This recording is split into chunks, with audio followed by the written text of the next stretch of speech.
Testing, testing, 1, 2, 3. Testing, testing, 1, 2, 3.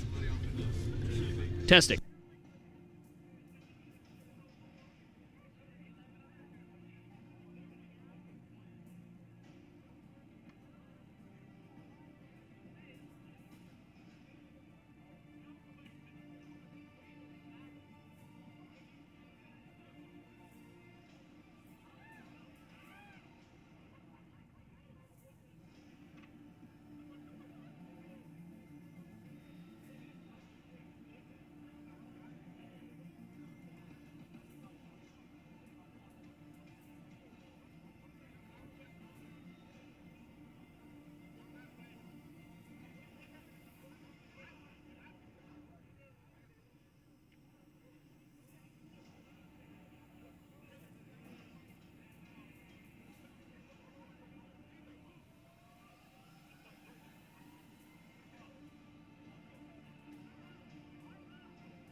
Ladies and gentlemen, welcome to Conestee Park, home of the Bob Jones University Bruins.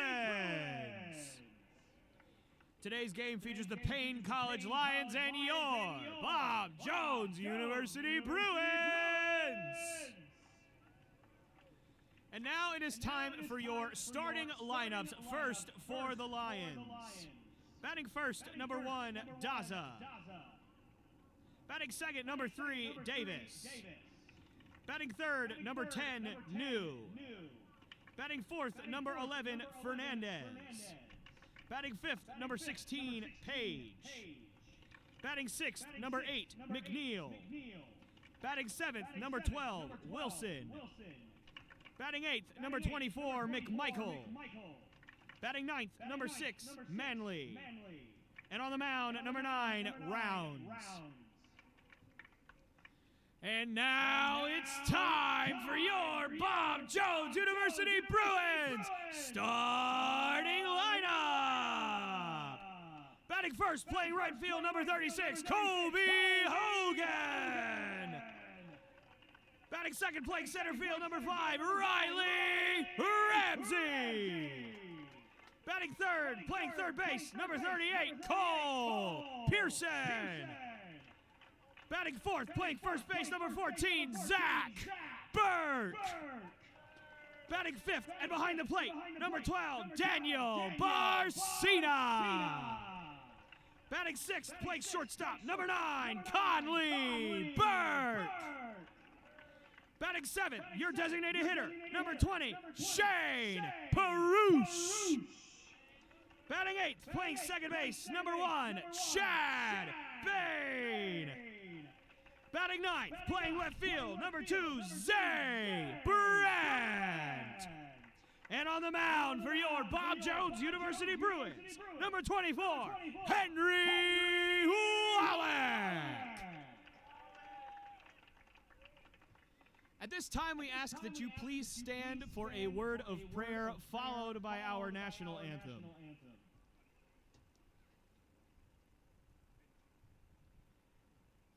Father God, we thank you for this day, and we thank you for allowing us to worship you through the avenue of sports. We thank you for allowing everyone to travel here safely today, and we ask for the continuing safety of all of our athletes, coaches, officials, and spectators during this event.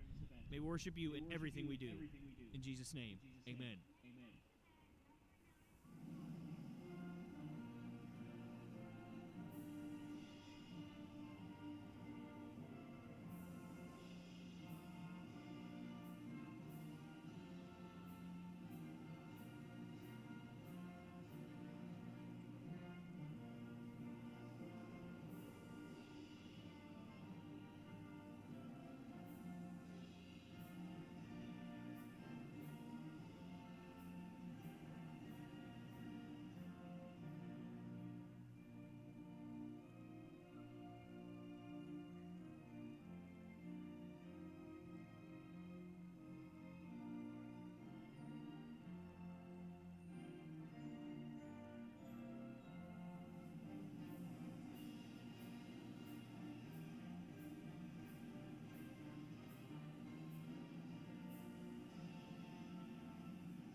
Good evening, everyone, and welcome to Conestee Park, the home of the Bob Jones University Bruins, for tonight's game between the Paine College Lions and, of course, your Bob Jones University Bruins. I am your resident public announcer, Tyler Lopes, here on the call for you tonight, pulling double duty of sorts tonight. But that is why we love to do what we do, so we can get opportunities like this. As Henry Wallach will toe the mound for the Bruins, has been the de facto ace of the Bruins this year. So, of course, the Bruins will look to get off to a great start here in this three-game series between the Bruins and the Lions. So Daza's going to lead things off here for the Lions against, of course, the aforementioned Henry Wallach. And the first pitch tonight is in there for a called strike one. It's been quite a while since we have played here at Conestee Park, so it is great to be back after such a long layoff. Certainly as that one is hit up the middle, but soft enough, and it's going to be fielded by Paine, but no play there whatsoever. Certainly nothing anybody could do about that. So that's going to go as a leadoff single there for Daza, the shortstop for the Lions, and that is going to bring up Davis, who is playing center field tonight for the Lions. So anyways, it certainly felt as if for the first month or so, maybe 6 weeks or so of the season, we were playing here every weekend, and then suddenly 4 weekends off, in a row. Certainly felt like a bit of a, and he has to get back, and wow, close play. I've seen a lot of times umpires call somebody out just because they didn't slide like that. But luckily for Daza, he does not suffer that fate on that one. And the first pitch to Davis looked like an off-speed pitch in there for swinging strike one. So anyways, it certainly felt like a bit of a blocked schedule for the Bruins this year. All home games at the start and pretty much all away games towards the end of the year. And this time, he's frozen, but it gets away, and it's going to go all the way to the wall. And honestly, I think Daza could have gotten third if he wanted to, but he stops at second. And man, you got to hate that for Henry Wallach. A perfect opportunity to get the first out of the ball game, and it just got away from Zach Burke there. Not sure if that was on the throw or if that was just a missed catch. But as football players often say, if it hits your hands, it's on you. Although I'm not sure that that logic works in baseball as much as it works in football, but certainly you can apply that logic if you want to, as that one is swung on and missed. And Davis is down 0-2.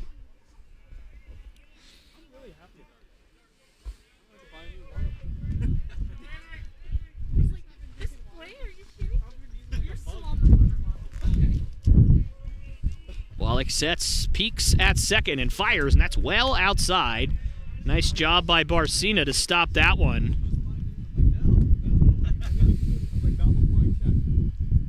That's like right where I left it. Yeah, I hope so. We'll find out. And the 1-2 from Wallach is in there for a called strike three. Davis couldn't pull the trigger, and so that will be the first out of the ball game tonight here at Conestee Park. College designated hitter number 10, David New. So that's going to bring up the designated hitter, New.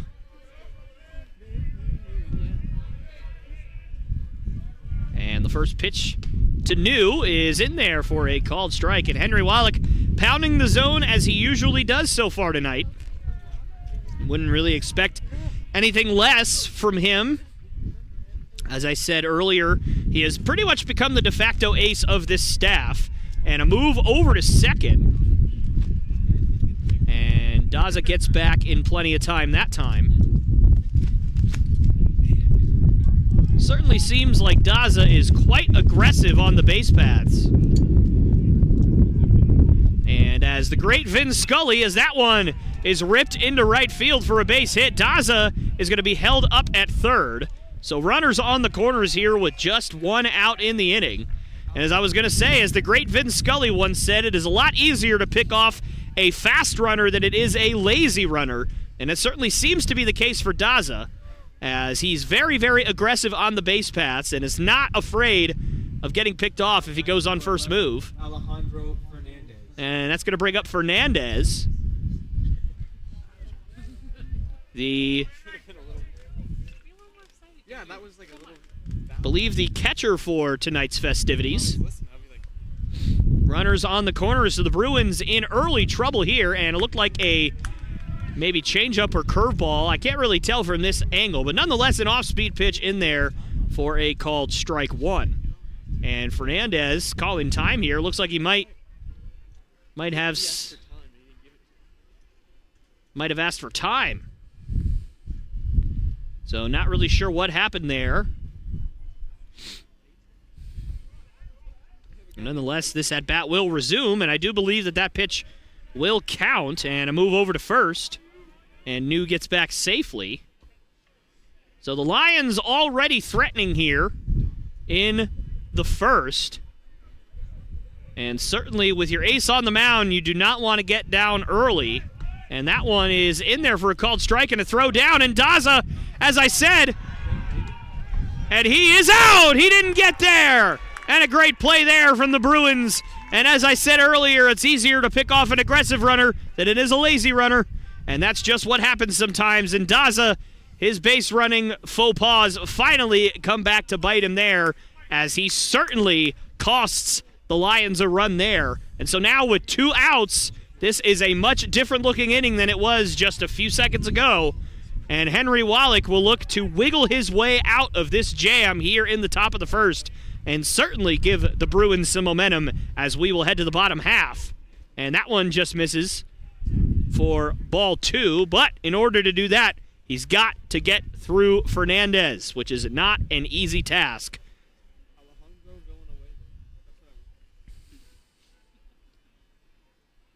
Wallach gets the sign, takes a peek at second.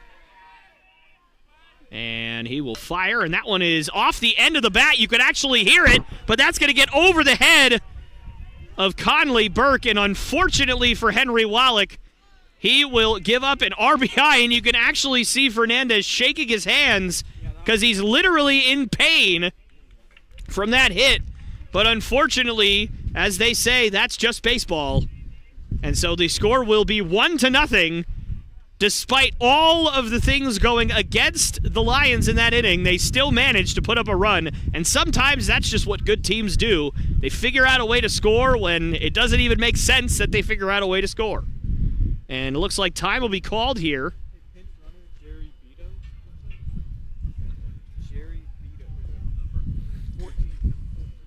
And it appears that there's a pinch runner, but we've seen this a few times this year where I believe Paine is not used to not having a courtesy runner for the catcher, which Fernandez, is. So I'm guessing that what's going to happen is the pinch runner is going to have to come back to the dugout, and Fernandez is going to have to come back out, and it looks like that's exactly what is happening here.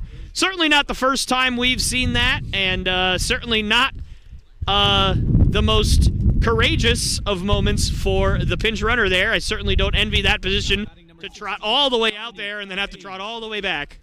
That is not an enviable position, I would say. So that's going to bring up Page, the left fielder here, as the Lions are up early here, 1-0. And for Henry Wallach, you just kind of have to sit there and go, what the heck else do I have to do to get these guys out of the inning? So we will see what Henry dials up here. And that one's upstairs for ball 1. I wanted to thank all of you guys for listening or watching, whatever you are doing with this broadcast, whether you are on YouTube, whether you are on Facebook Live. We genuinely and wholly appreciate it, as that one is ripped, but a nice snag from Zach Burke. And I'll finish what I was saying in the bottom half of this inning, and we'll head there as the Bruins trail 1-0 against the Lions.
Now batting for the Bruins, number 36, Colby Hogan. All right, we are back here live in the bottom of the first inning here for tonight's game between the Lions and the Bruins. Bruins trailing early already 1-0 here in the bottom of the first. Lions able to scratch out a run in the first inning on 3 hits. I'm tempted to see this. there's no liquid. And that one is in there for a called strike. And I will admit the strike zone is a little bit big today, which certainly as long as it is consistent, I will be just fine with that. I think I speak for, as that one is popped way in the air, and that might be a tough play with the way the sky is, but a nice play by the second baseman, Manley, over there at the Keystone, and a nice play from him, and that will be the first out of the inning. So anyways, I think I can certainly speak for a lot, if not the majority, Number 5, center fielder, of Riley Ramsey. baseball players at any level in which umpiring is a factor, I would say, that as long as you are consistent to both teams, you can adjust as a player to wherever the strike zone is. It is really when you have no idea where the strike zone is or isn't that players tend to have a problem and have a tough time. And that one's roped right back to the mound, but able to be stopped there by Rounds, and a nice play from him, and that'll be the second out of the inning. So the Bruins 2 up, 2 down really quickly here in the bottom of the first, but that's going to bring up Cole Pearson. So anyways, what I was saying at the end, I should say, of the last half of the inning is I wanted to thank all you guys for watching or listening, however you're doing this, on YouTube, Facebook Live. We really appreciate you taking some time out of your night and joining us here. You are running out of chances to join us here at Conestee Park. Only a couple of home games left in this year. So please, if you do have an opportunity either this weekend or in a couple weekends from now, come join us here at Conestee Park. It's completely free to you. There's no admission fee or anything like that, no parking fee, no nothing to come out here and join us in person. So if you do have an opportunity to do that and you live close by, and you haven't had a chance, please feel free to come by. Cole Pearson in a 1-1 count here with 2 outs in the bottom of the first inning. And the pitch is well upstairs from Rounds for ball 2. Zach Burke waiting on deck, hoping to get a chance to bat this inning. But Cole Pearson's going to have to find a way on base in order for him to do that in the 2-1. Swing, and I believe a complete miss. I thought I might have heard a foul tip there, but maybe not. Nonetheless, count moves to 2-2 here. That looked like a really nice changeup from Rounds there. And the 2-2. Just outside, and Rounds thought that he had that one. And you could see him walking off, even though his dugout's the other way. But that's okay. He was just excited to. He was going to go tell the opposing bullpen what he had done. It was a really nice pitch that he made. The 3-2 count. And another one that just misses. And I'll tell you, hey, give the umpire credit. 2 pitches in the same spot, both balls. So I will give him that. And he's, I don't know if the umpire and the player are having a conversation about where that was or not, but nonetheless, Zach Burke will have a chance to bat in this inning. And anybody can drive a ball into the gap on this squad. It is Zach Burke. So we'll see what he can dial up here with 2 outs and a runner on first. And the first pitch from Rounds, and this at-bat is in there for a called strike 1.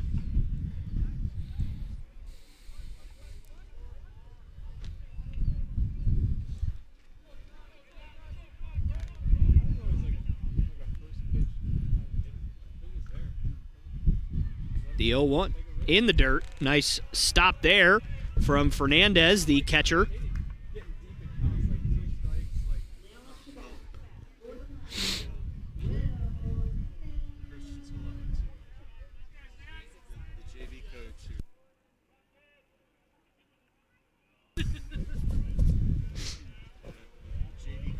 And the 1-1.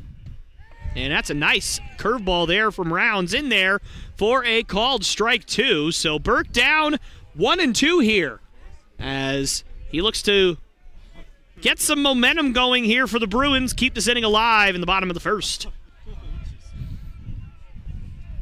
Rounds working methodically here. And a swing and a miss. Zach Burke goes down on strikes. And that will end the inning. So we'll head to the top of the second with the Lions leading the Bruins 1-0.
And we are back here, and apparently that was a fair ball. Certainly looked a little bit foul to me on here, but you know what? That's just baseball sometimes. It happens. I've certainly been a part of plays like that. And that's just kind of how it goes every once in a while, and that's going to bring up Wilson, the first baseman.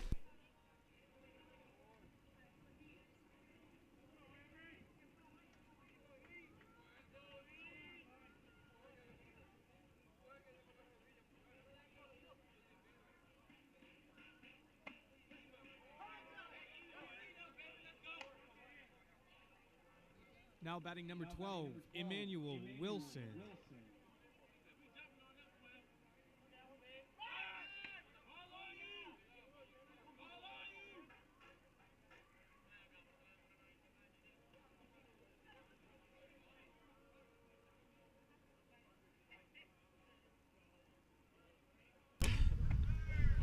All right, and that pitch is in there for a called strike two. Henry Wallach, again, filling up the zone so far, and the sun is peering through the clouds, a quite literal beacon of light shining through here at Conestee Park.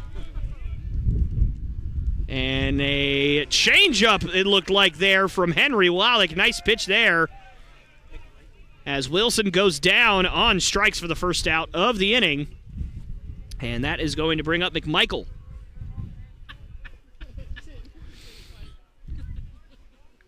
Now batting for Paine College, number 24, right fielder, McMichael.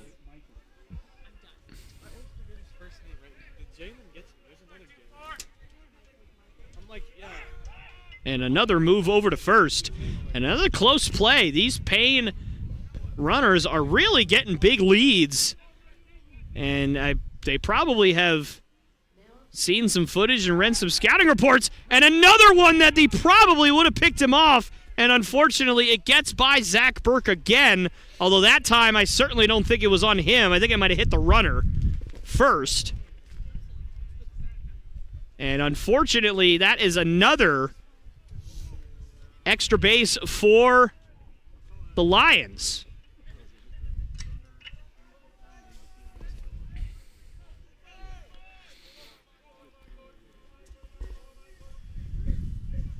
And that one in there for a called strike.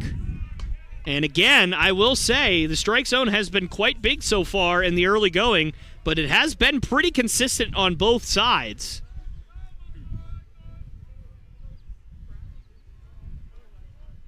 And the 1-1 outside. Count moves to 2-1.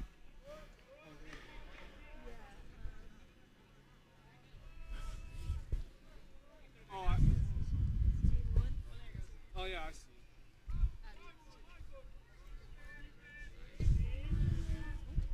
And that one is swung on and driven deep to left field. Will it stay fair? It will not, but it looks like it was run down out there in left field. What a play by Zay Brandt, getting the start and batting in the 9-hole. And that drone probably got a real great view of that one. I think they're going to stay. And looks like the umpires are convening to see if that was out of play before Brandt caught it. And I think that they might have a good argument there. And they are going to say that that does not count as an out, and that stinks for Zay Brandt, because what a play to run that down. I didn't even really give him credit to be able to get to that ball with the way I called that. So, Mr. and Mrs. Brandt, if you are watching, I do apologize.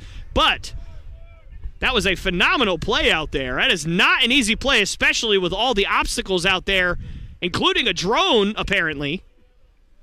Although I'm sure the drone didn't really play any kind of factor. But, maybe. You never know. And that ball's outside for ball 2. So just to refresh, there is still one out here in the top of the second. 2-2 count. Still to McMichael. And the 2-2.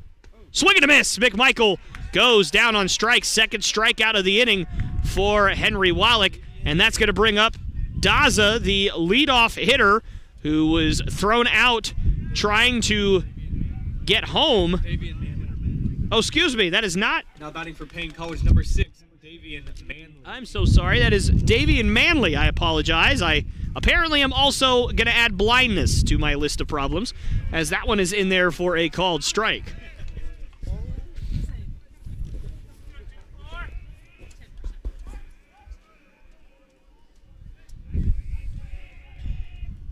Manley made a very nice play on a pop-up in the bottom half of the first inning. That one is swung on and missed, and Henry Wallach has got that swing and miss stuff going right here in the second inning. And we'll see if he could finish the job here against Manley and mow down the bottom third of the order for the Lions. And the 0-2. Swing, and Manley's able to reach out and just barely get some contact with that one, but stays alive. Count remains 0-2.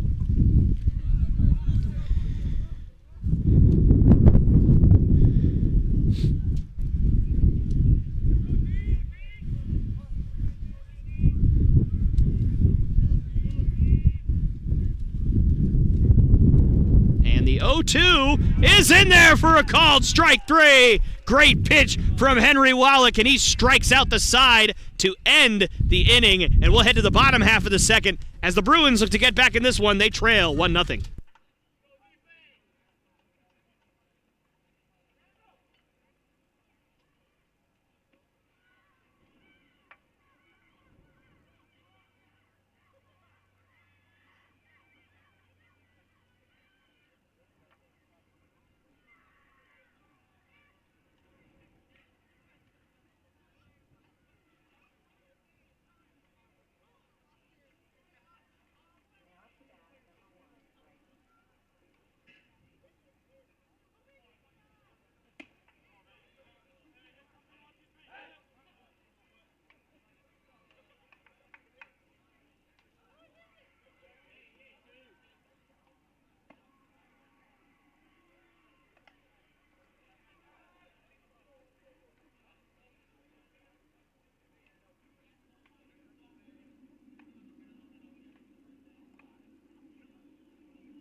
Now up to bat for Bob Jones, number 12, catcher Daniel Barcina.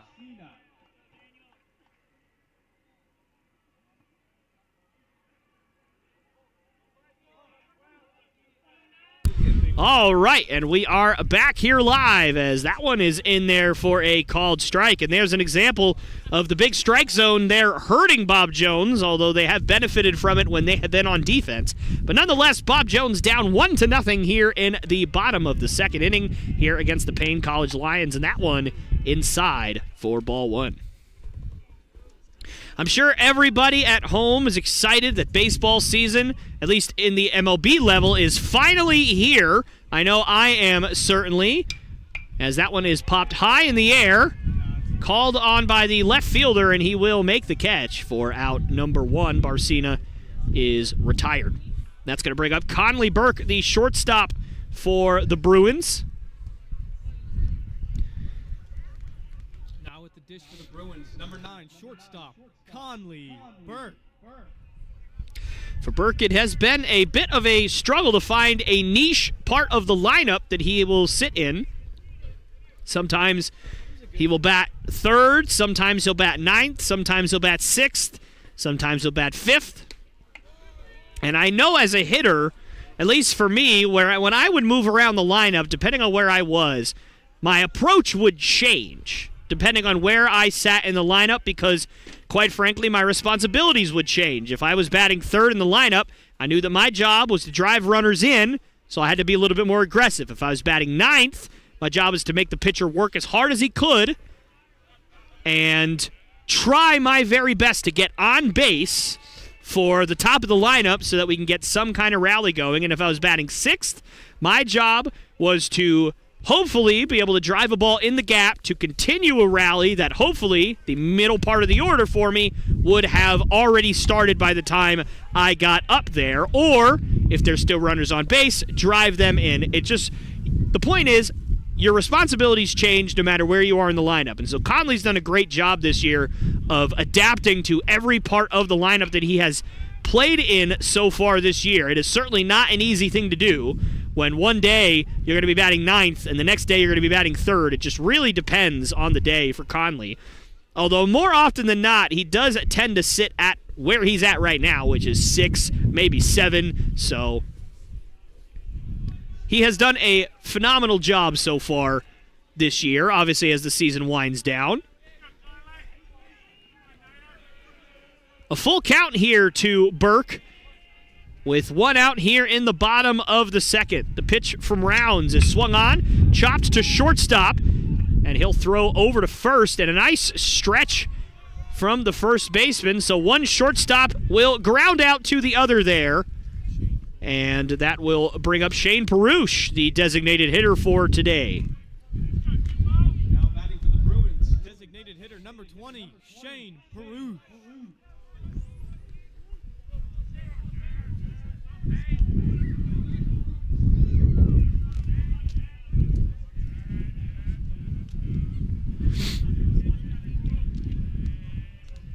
And that one is outside for ball one to Rounds, or from Rounds, to Perush. Chad Bain waiting on deck, batting 8th tonight, usually bats 9th. And that one misses for ball 2. So a good hitter's count for Perush.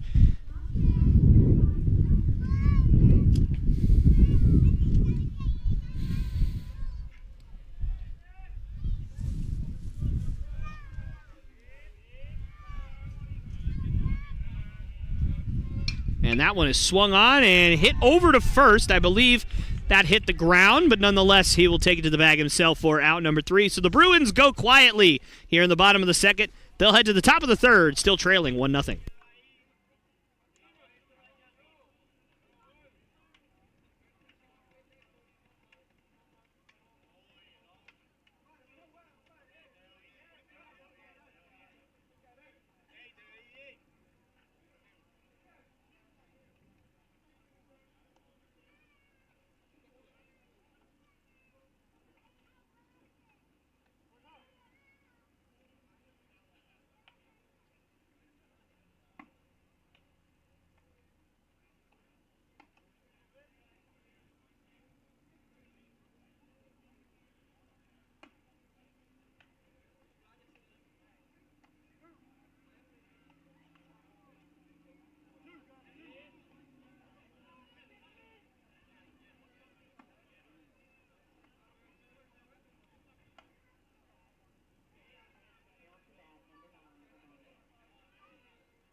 Foul to bat for Paine College, number 1, Denny Daza.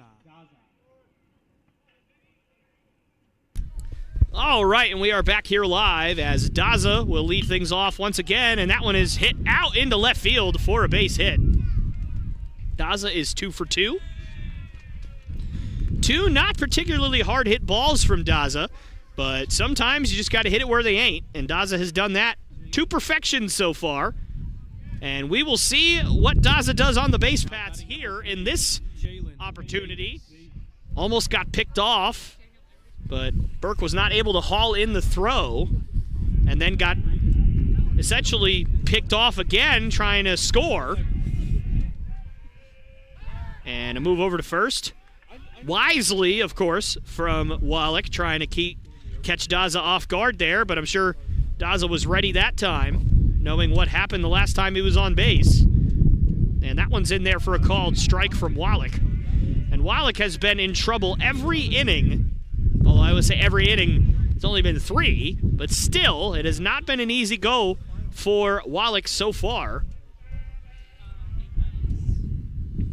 And that one is swung on and missed. So Davis swings through that one, and the count moves to 0-2. As I was saying in the bottom part of the second inning, I'm sure as that one is in there for a called strike 3. Nice pitch from Wallach. He's got the strikeout pitch working early, as I believe he is up to now 5 strikeouts on the day, 4 or 5, something like that. But nonetheless, he's got it working. That's going to be the first out of the inning. So anyways, as I was saying, I'm sure everybody's very excited that baseball season is upon us in the MLB. I genuinely do hope that everybody on whoever's favorite team, whoever you root for, whether it's the Yankees, whether it's the Orioles, whether it's the Pirates, whether it's the Rockies, whether it's the Dodgers, the Red Sox, or whether it's your world champion Atlanta Braves. It doesn't matter. I genuinely hope that everybody stays as healthy as possible, because all I care about is watching good baseball. That's my favorite thing, and it genuinely just stinks when you plan for months and months and stars get injured or stars that are supposed to come back, as that one is ripped into left field for a base hit. And right now, it seems like Wallach is either striking somebody out or giving up a hit. There seems to really be no in-between so far. So Wallach's going to have to fine-tune himself and try and find something in the middle of those two to consistently get outs against this tough Lions lineup. But nonetheless, I do genuinely hope that everybody on whatever your favorite team is stays healthy and that you guys are able to watch some good baseball this year and just have fun with it, because that's all we baseball fans care about. Yes, we want our teams to win, but we also just want to have fun watching a game that we love with players who are really, really good at playing it.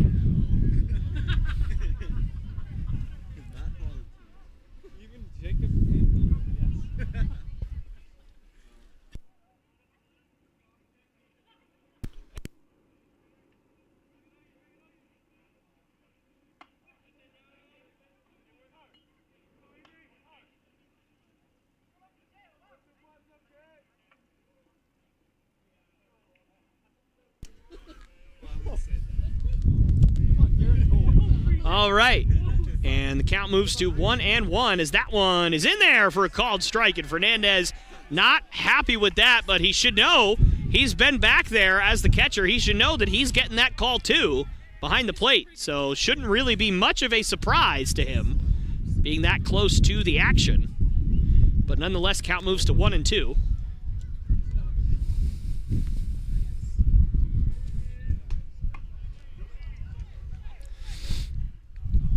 That one just misses for ball 2, and you can see Fernandez saying, what was wrong with that one if the other one was a strike? But count moves to 2-2.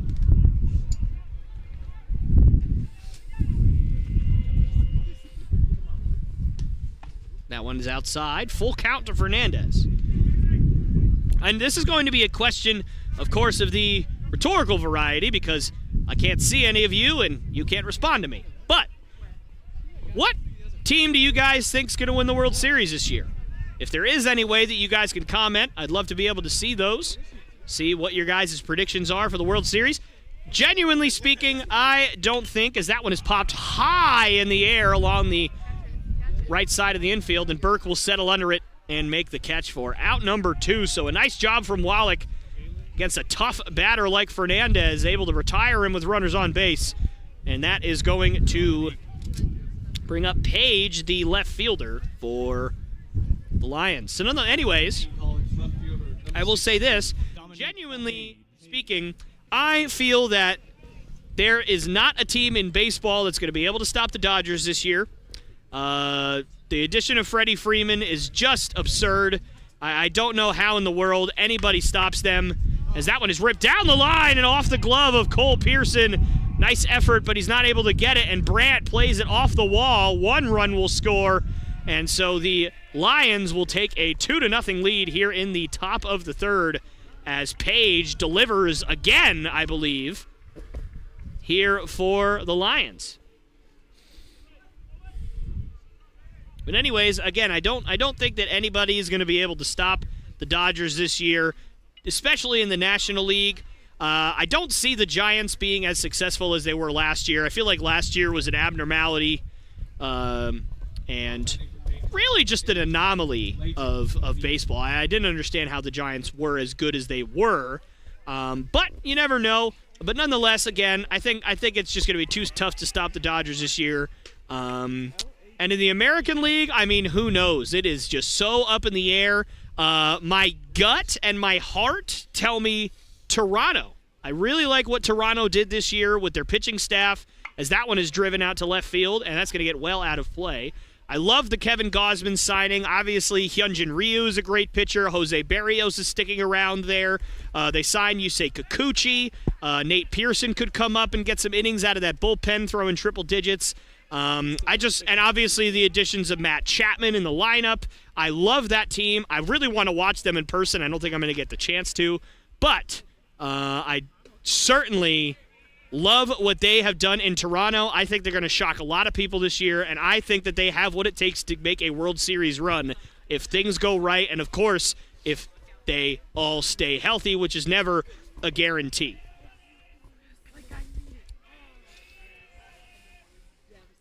The 1-2, swing and a miss. Henry Wallach strikes out another, but the damage done as he does leave 2 runners on. But again, another run will score for the Lions, and we'll head to the bottom of the third with the Bruins trailing 2-0.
Now batting for the Bruins, number 1, second baseman, Chad Paine.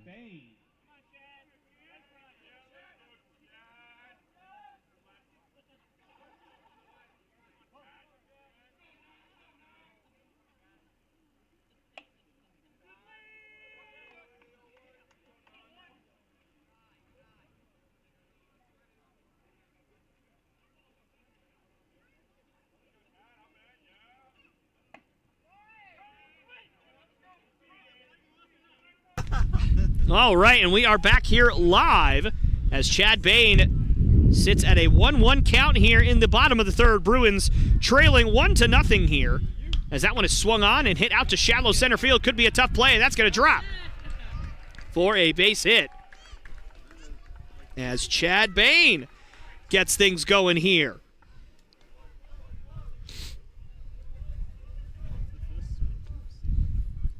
Now up to bat for the Bruins, left fielder number 2, Zay Brandt.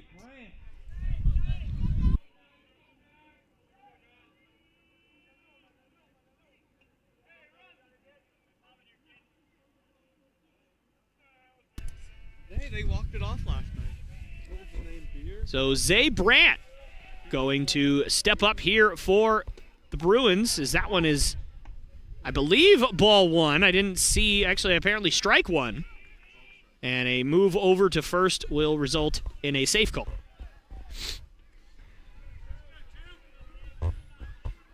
And another move over. And again, Paine gets back safely. Brown's not shy about throwing over, obviously. The Bruins have not had a lot of base runners so far, so certainly I can understand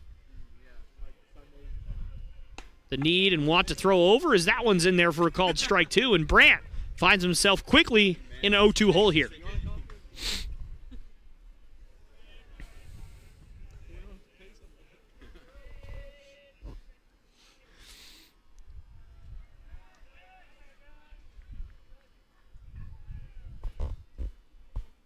And the 0-2 swing and a miss. Brandt not able to lay off there, and he'll go down swinging. And that's the first out of the inning. And that's going to bring us back to the top of the lineup as Colby Hogan will step up. Look to get something rolling here for the Bruins. Number 36, Colby Hogan.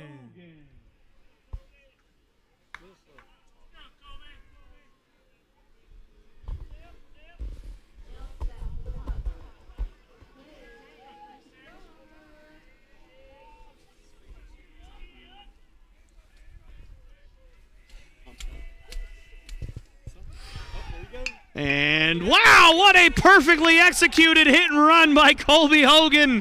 Oh, what a job from him. Certainly, you want to try and pull the ball if you're Hogan, but you really couldn't pull that baseball. And just the fact he was able to get a bat on it and get a base hit out of it, great play from Hogan.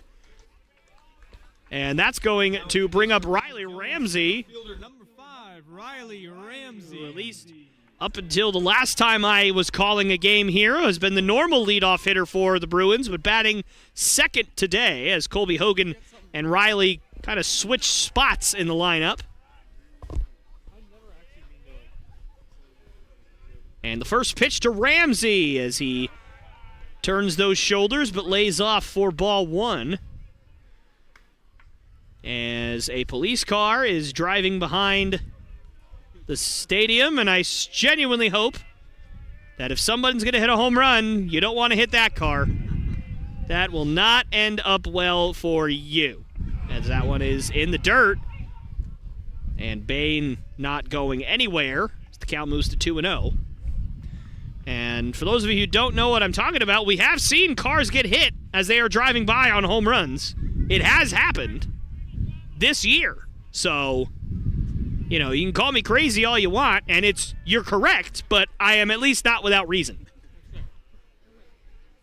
And a swing and a miss. Big swing from Ramsey on a 2-0 count. Certainly don't blame him, but he missed it, so the count moves to 2-1.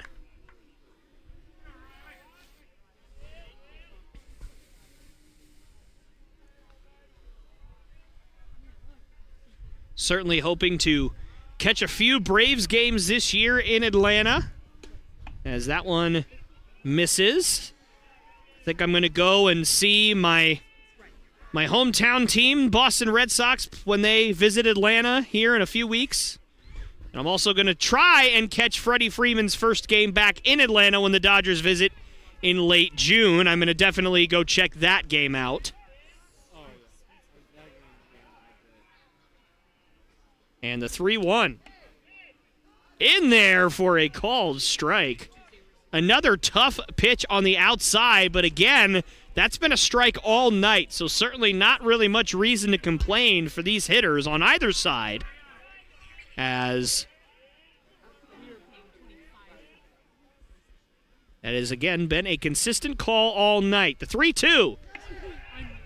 And that one just misses, and you could see Fernandez not really sure where that one missed, as that's going to be ball 4. So bases will be juiced for the 3-hole hitter Cole Pearson here in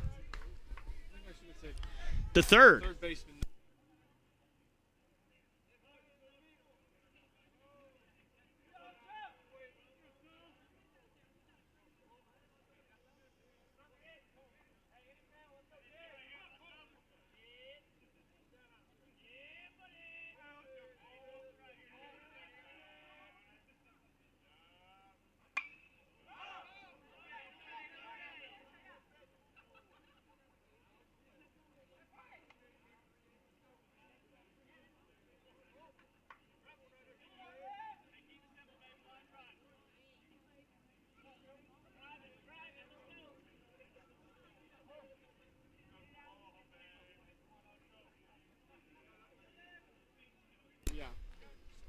And that one is swung on and hit high in the air. The shortstop, and unfortunately Pearson will be retired, and no one will score. But that does bring up the dangerous bat of Zach Burke up to the plate here in the bottom of the third. So Zach Burke is tasked with trying to dig into this lead here from the Lions and try and get this rally moving. Obviously, the runners on base have done their job. It's up to the guys at the plate to drive them in. First pitch inside for ball 1.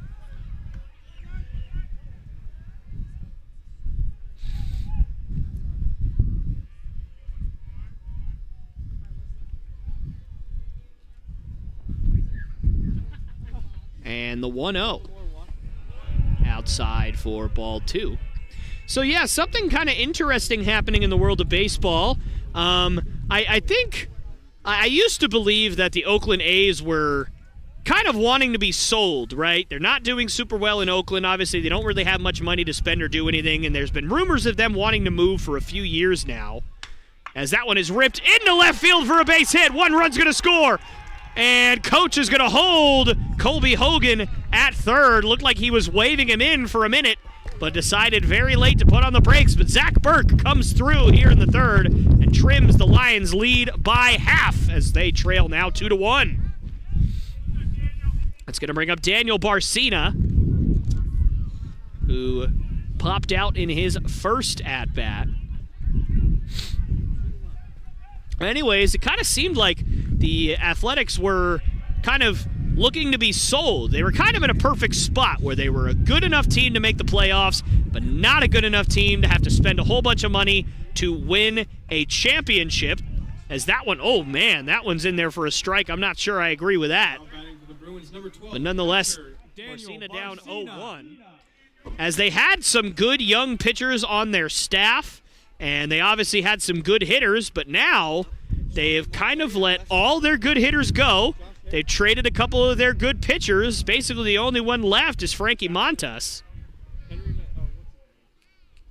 And so now, as that one is ripped into right field for a base hit, 1 run's going to score. And again, a late break as Coach Castile putting on the brakes again. And the 4 and 5 hole guys coming through for the Bruins as this game is tied at 2.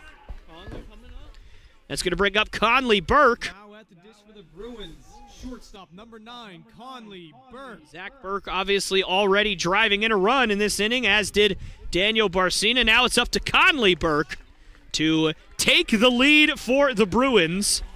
We'll see if he can come through here. The first pitch to Burke. In there for a called strike 1. So yeah, I'm not necessarily sure if the Oakland Athletics are going to be sold or not at this point, because if they were going to be sold, I would think that you would try and sell the team, as that one is ripped into left field, and that's going to be caught out there. Nice hit from Conley Burke, but unfortunately hung up, just long enough for the left fielder to get underneath it. But we are now tied at 2 as we head to the top of the 4th inning in this one.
Now batting for Paine College, number 12.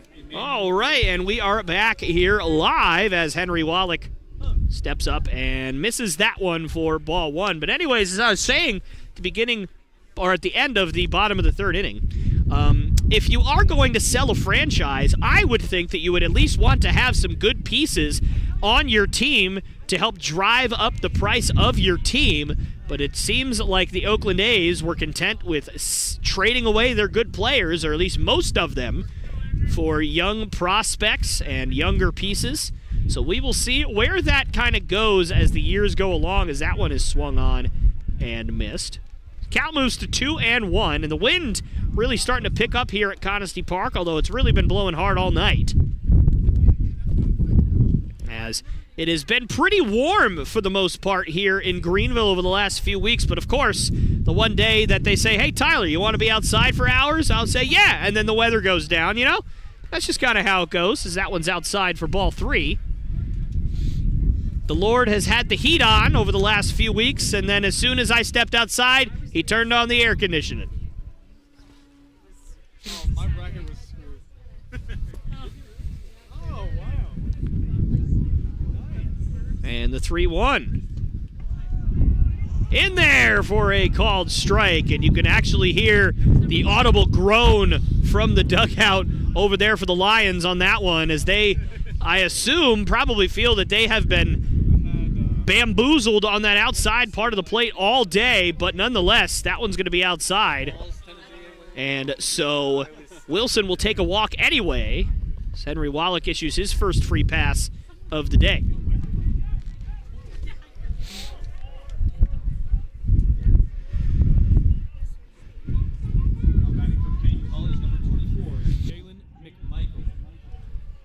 And McMichael's going to step up here, and I'm sure Wallach would love a double play here. Try and get themselves back in it. And he drops down a bunt, so no double play will occur, and Zach Burke can't hang on to the ball, and so everybody's going to be safe. That's certainly going to be an error on Zach Burke, and we have seen that multiple times. I'm not sure if Burke is having a hard time seeing the baseball, or if the wind is bothering him. I'm not sure what's going on, but he has dropped several baseballs today on throws to first. He caught a pop-up earlier pretty easily, so I'm not sure what's going on there. But nonetheless, we're going to have runners on first and second with nobody out here. As Damian Manley's going to step up here, the 9-hole hitter and second baseman for the Lions as they look to regain the lead after giving it up in the bottom of the third. And a bunt, and that's popped high into the air. That's going to be foul.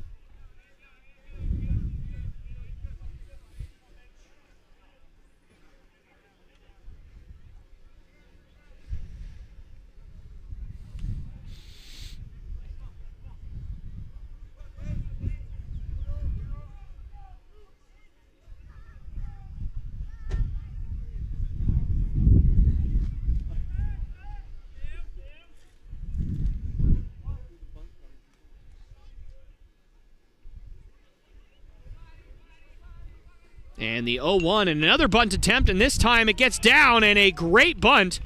And oh goodness, and Chad Paine gets taken out. Although I think they are going to call the batter out. And it looks like the runner, and he's safe. And honestly, you know, I know that doesn't seem like a great play, but that actually is a great play by Paine, because even though he didn't get him out, at the very least, you stopped that runner from scoring, and you got the guy back to second. Even if he ends up being safe, that's what you're trained to do as a second baseman. So Paine, you know, following his kind of instinct there, and he took a shot, and he still got up and completed that play. My goodness. I'm surprised that that's not some kind of interference. Usually we see interference on a play like that, but obviously that is not the case here. As Coach Castile out there to check on his second baseman, but Paine seems to be just fine.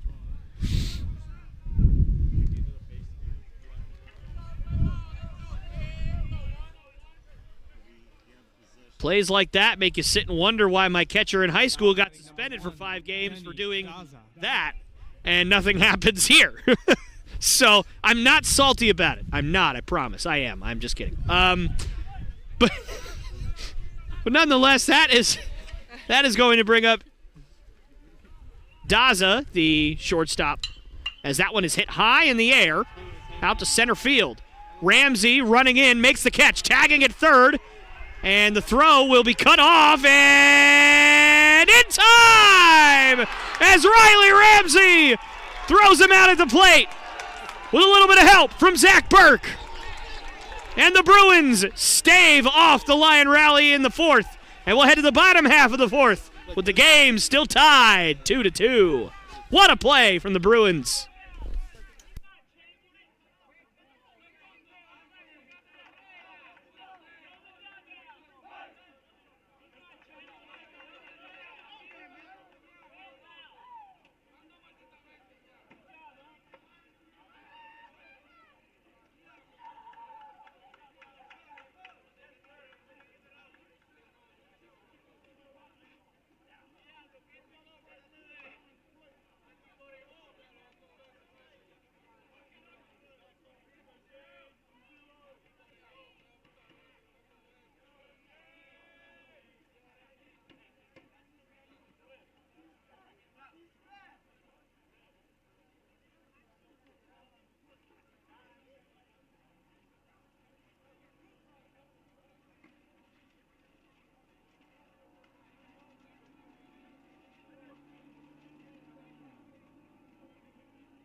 Now batting for the Bruins, designated hitter number 20, Shane Perouge.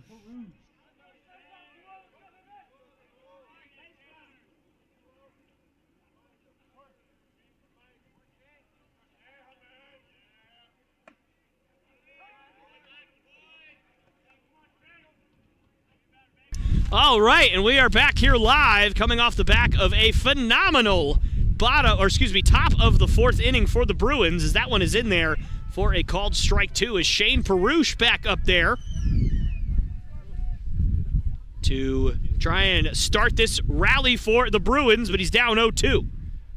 And he swings and taps that over to second, and a nice play from Manley there. That's a tough play on a ball that certainly would have been spinning in a funny direction, but he's able to snag that one and lose his hat in the process, but he'll gather that just like he gathered that ground ball for out number one.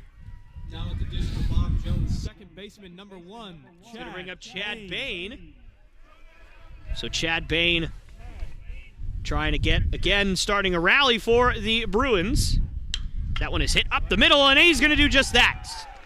A base hit for Chad Paine, and the Bruins will have one on and one out here in the fourth. And that's going to bring up the number 9 hitter, Zay Brandt, the left fielder for the Bruins in this one.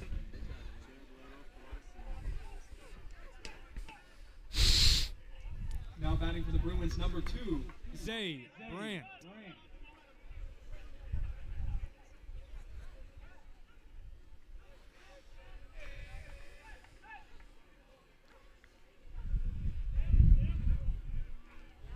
And that one is swung on and popped high in the air, and that is going to land on top of the green tents above the picnic tables out here in the grandstands. As Zay Brandt looking to continue this momentum for the Bruins in the fourth, as with scoring 2 runs, as that one is swung on and fouled off. Probably another hit and run there for the Bruins, or at least I'm going to give Brandt the benefit of the doubt and say that it was a hit and run. Obviously, I don't know the sign, so I don't know for sure, but I'm going to guess that that's what happened there.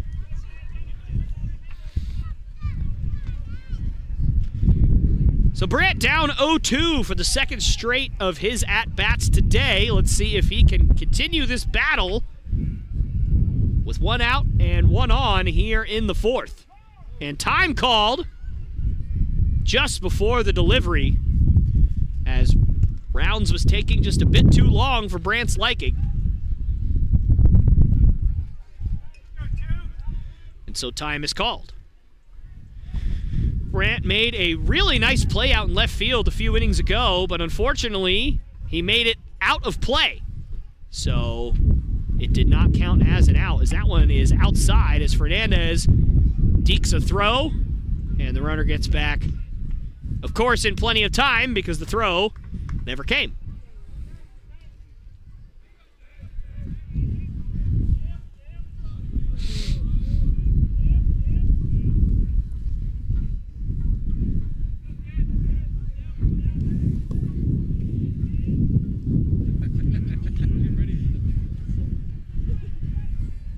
And that one is swung on and hit out to shallow left. Might be a tough play, and that's going to drop for a base hit. And Zay Brandt battles with 2 strikes and is able to get aboard. So the bottom of the lineup doing their job for the Bruins, and that's going to bring us to the top of the lineup. And Colby Hogan representing further hope for the Bruins here in this inning.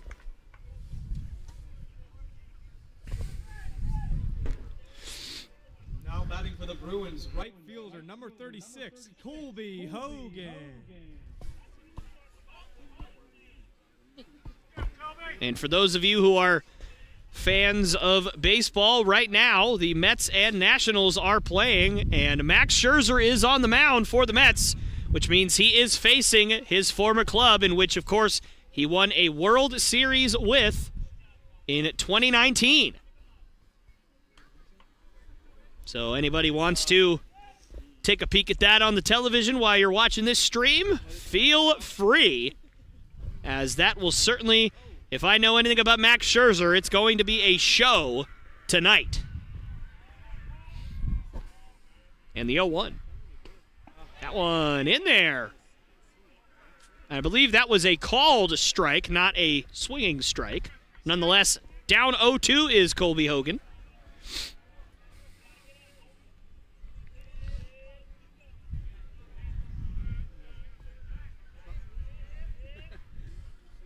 And the 0-2 swung on and hit out toward the left center field gap, but the left fielder is going to back up and make the catch as that one tailed right to the left fielder.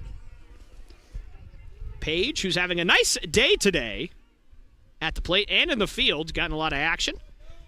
And so now Riley Ramsey will bat here with 2 outs and 2 on here in the 4th.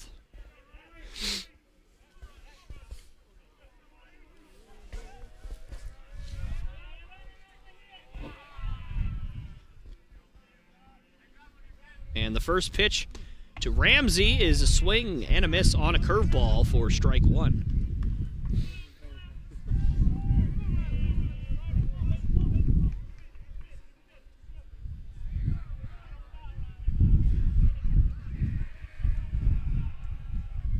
And that one is a big swing and a miss from Ramsey, and Rounds is going right after Ramsey and challenging him to beat him with the stick, and so far Ramsey has not been able to oblige. His count moves to 0-2.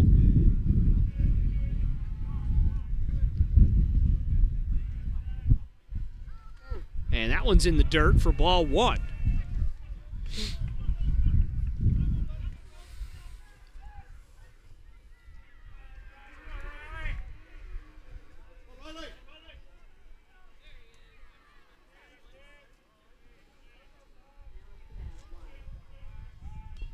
And that one just barely heard the tick of the bat there. So Ramsey just able to get a piece of it. And it looks like that may have hit Fernandez. So the umpire going to do what we see umpires do quite often when a catcher gets hit. Walk out to the mound, give the pitcher the ball himself to give the catcher a couple of seconds to recover. Certainly a nice, courteous gesture from umpires. And oftentimes you'll also see catchers do the same thing when the roles are reversed. If the umpire takes a hit off of a foul ball or off of a missed strike, whatever the case may be, you'll see the catcher kind of walk out to the mound, give the umpire a couple seconds to recover as well. So it's one of the things about the game that I love the most, is that even in these tense moments of competitive action, we can always see some common courtesy between umpires and catchers. And maybe not always, but oftentimes we can see it. And that's certainly something that we can hold on to. As that one's in there for a called strike 3. That is a great pitch from Rounds, and he, much like the Bruins did in the top half of the 4th, gets out of a jam. And we'll head to the top of the 5th, but this game's still tied at 2 apiece.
Now batting for Paine College. All right, and we are back here live as Henry Wallach toes the mound once again here in the 5th, trying to keep this score right where it is at 2 apiece.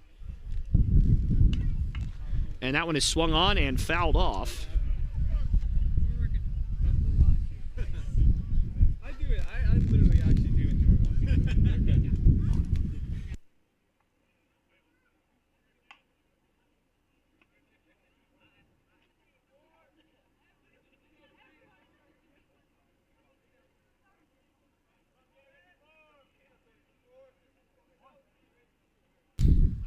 And the 1-1 is swung on and hit out toward the right center field gap. That's going to be a tough play, but Hogan will run it down and make the catch for out number 1.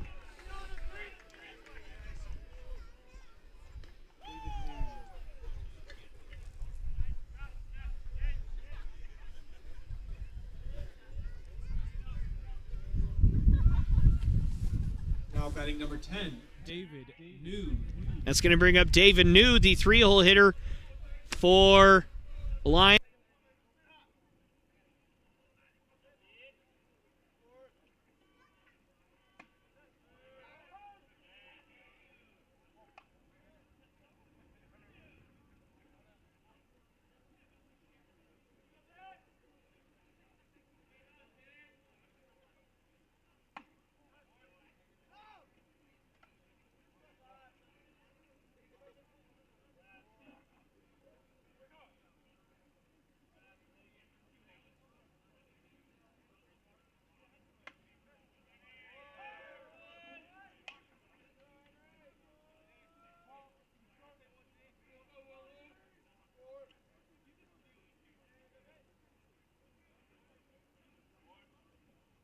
And that one is swung on and hit deep down the right field line, and that's going to drift foul.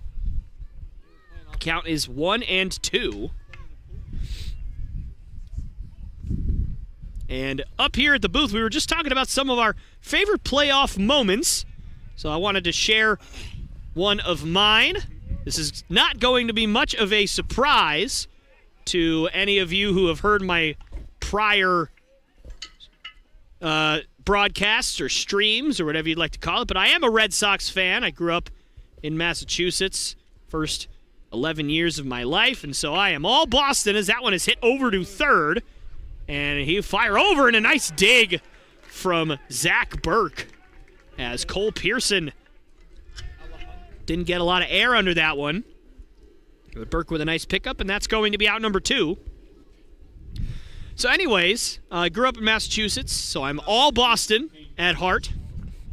And so obviously, Red Sox have had quite a bit of success over the last 18 years or so, since 2004, in terms of the playoffs, as that one is hit off of the leg of Fernandez, and he'll jog it off. And one of my favorite moments, 2013, obviously the year of the dreadful Boston bombing. And the Red Sox seemed like they were playing for genuinely the entire city of Boston the entire year. Made a magical run, ended up winning the World Series. But before that happened, obviously we were playing the Detroit Tigers in the ALCS.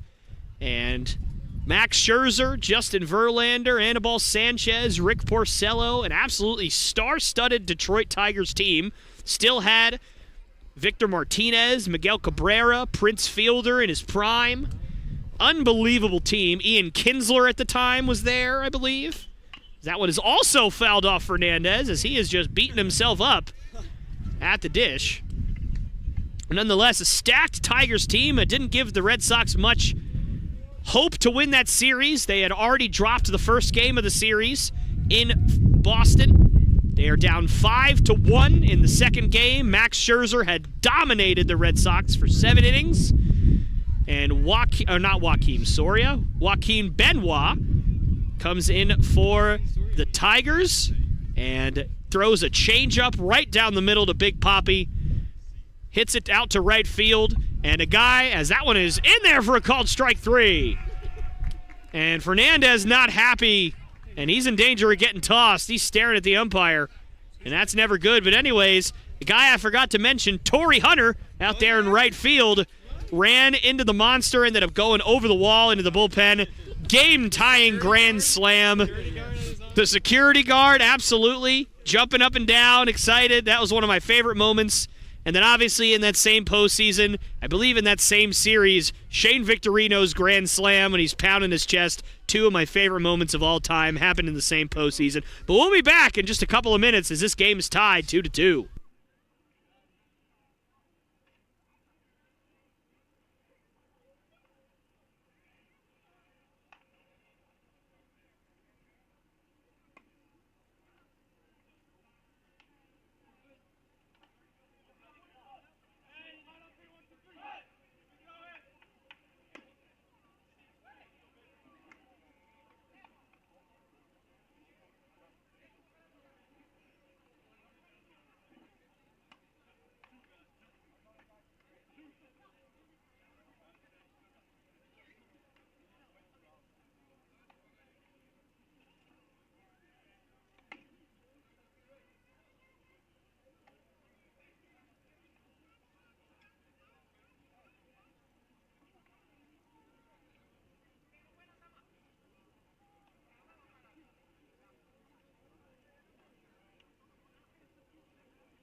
Now batting for the Bruins. All right, we are back here live at Conestee Park. Cole Pearson batting to lead off this inning. That one's outside for ball one. Count moves to 1-1. Is there anybody that's a Reds fan around here?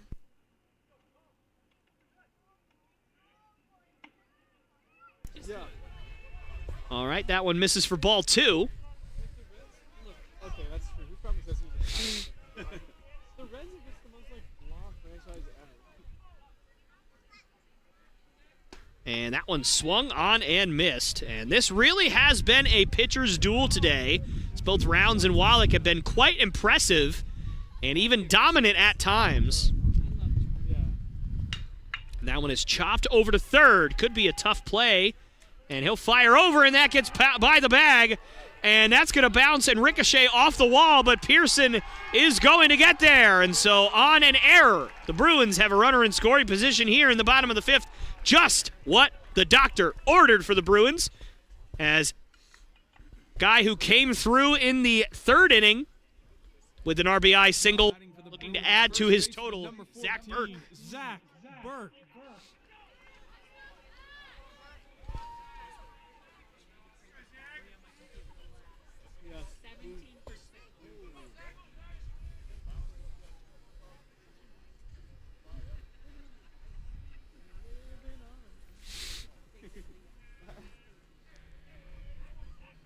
And that one misses. And that one almost gets by Rounds. Tommy Pham is on the Reds? I did not know that. Some of those guys that just kind of disappear from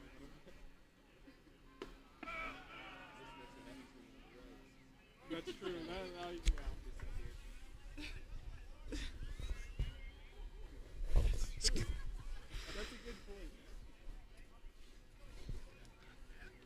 Count moves to 2-0.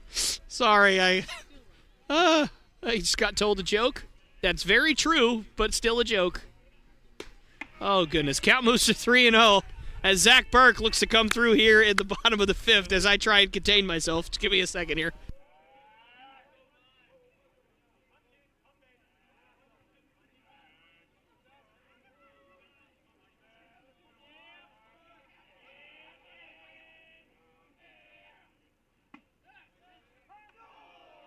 And that one's in there for a called strike, and you can hear the audible groan this time from the Bruins dugout. The umpire certainly drawing ire with both teams here in this one.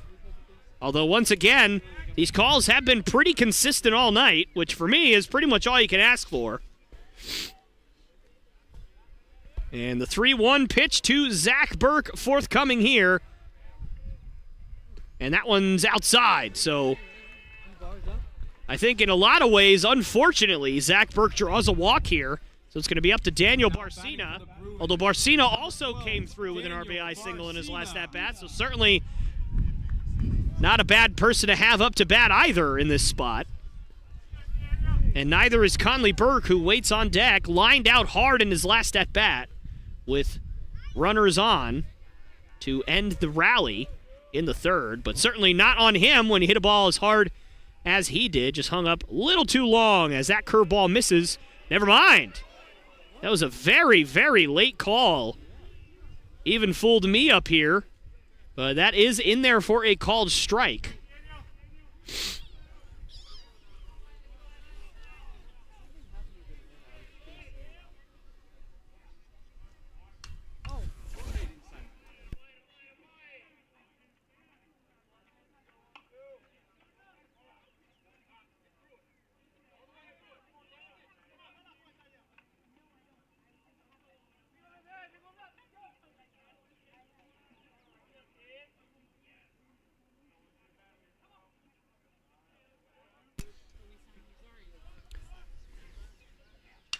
And that one up the middle and off the glove of Rounds. That's going to be a tough play. Manley not able to go anywhere with the baseball, so everybody's safe.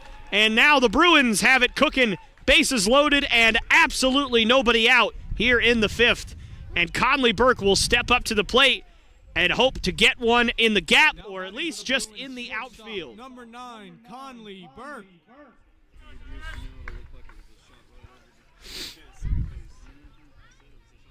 Infield coming in for the Lions. Obviously, the play for the infield is to come home in a tie ball game.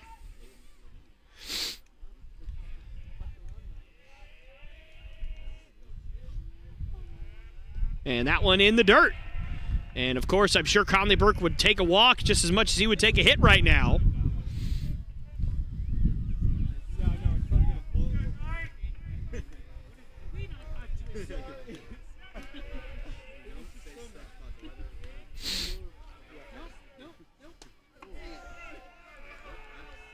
And that one also misses. I was just kind of waiting. I almost kind of figured the umpire would call that one a strike. I was just sitting here waiting, and obviously it never happened. So the count moves to 2-0 for Conley Burke, and a great hitter's count. Let's see if he gets a fastball. He does. But that is well outside for ball 3. And so rounds, and you could see his visible frustration with what he feels is a lack of calls tonight. Although I will say, in terms of close pitches, the Lions have not gotten very many calls in their favor in that regard. And that one misses, so Conley Burke takes a walk with the bases loaded, which means the Bruins will have their first lead of the night at 3-2 here in the 5th. And rounds going to take a minute here, reset. They have a mound visit between the catcher, the shortstop, and the pitcher just to try and calm their teammate down, figure things out. And, of course, I know Fernandez is frustrated with the way the strike zone has gone tonight. And that's going to bring up Shane Perush, the designated hitter, hitting in the 7 spot here tonight. Bruins designated hitter number 20, Shane Perush. And still with nobody out, the Bruins are in a great spot to add on to this lead. Infield still in. And we've seen a couple of little floaters tonight with the cold weather. I'm sure it doesn't feel good on guys' hands, but it has happened a couple times on both sides tonight. And with the infield in, as that one misses. And time is called. And coach is going to talk to the catcher. I don't know if the catcher is in trouble with something or if he's trying to figure out where the strike zone is at this point. Not sure what's going on here. And I love that Shane Perush was just kind of standing in the general vicinity of the meeting like Russell Westbrook did a few years ago. Or, excuse me, Patrick Beverly did to Russell Westbrook a few years ago going into the Thunder huddle when they were playing in a playoff series. Nobody remembers that but me, but that's fine. That's fine. It's okay. My brain is full of useless knowledge as time is called at the plate by Fernandez.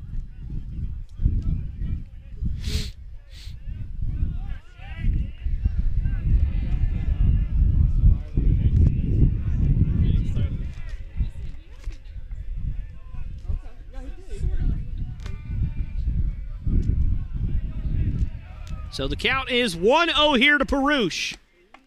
And that one is in there.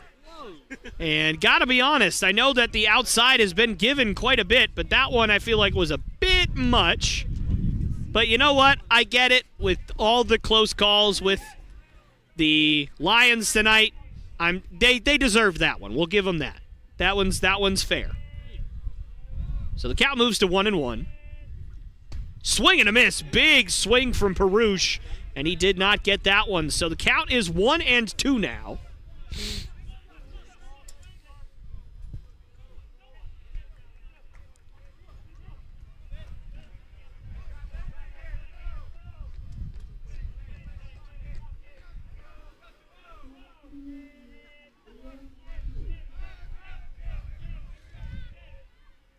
And the 1-2 to Perush. In there for a called strike 3.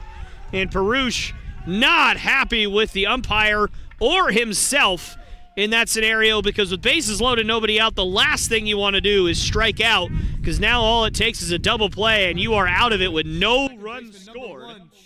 That's going to bring up Chad Bain. He did single in his last at-bat, and you can see now corners in, and the middle infield is going to be somewhere in the middle between the grass and, well, the front grass, I should say. They're not going to play all the way back, but they're not going to play in either, although they do seem to be pretty far back, as that one is in there for a called strike one, and Rounds has found the strike zone that he has been looking for here in this inning, and he's found it just at the perfect time to try and get out of this inning without any more damage, as one run has already come across in this inning.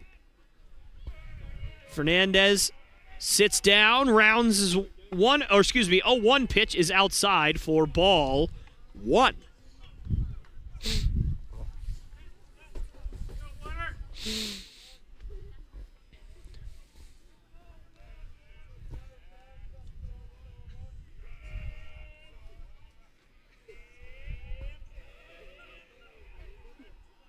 And the 1-1, and a check swing, and oh, that one's a called strike for Bain. And so the count moves to 1-2, as Bain is really going to have to work here as he tries to stay in this at-bat and at least get one into the outfield for the Bruins to give them a chance to score another run. The 1-2. And he's in there for a call, strike three. And once again, that outside corner that has bitten both teams tonight strikes again. And with bases loaded, nobody out, back-to-back strikeouts here for Rounds, and he is 1 out away from getting out of this with just the 1 run scored on the walk. And it's up to 9-hole hitter Zay Brandt, who I mentioned kind of bloopers earlier today, and he's a guy that had one. A little bit of a floater out to shallow left field, and it dropped. So we will see what Zay Brandt can do in this spot. Bases loaded, 2 outs, and the first pitch to him is outside for ball one.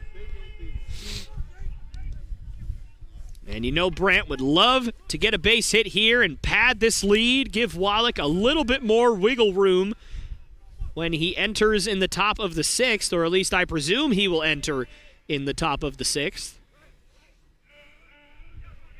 As prior history tells me that I doubt anybody else will go out there at this point, as that one is tapped over to short, and he kind of olays at that one, but he snags it, and that will be out number 3. So the Bruins do strike for 1, so they take the lead 3-2, and we'll head to the the top of the 6th.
All right, and we are back here live as Paige, the left fielder, has had a pretty nice day so far today. Henry Wallach really hasn't been able to figure him out, and that one's tapped, and that gets off of Wallach's glove, but he gathers and fires to first. And so just as I say, Wallach hasn't been able to figure him out. He gets a check swing, little soft ground ball, makes a nice play for out number 1. 1 pitch and 1 out.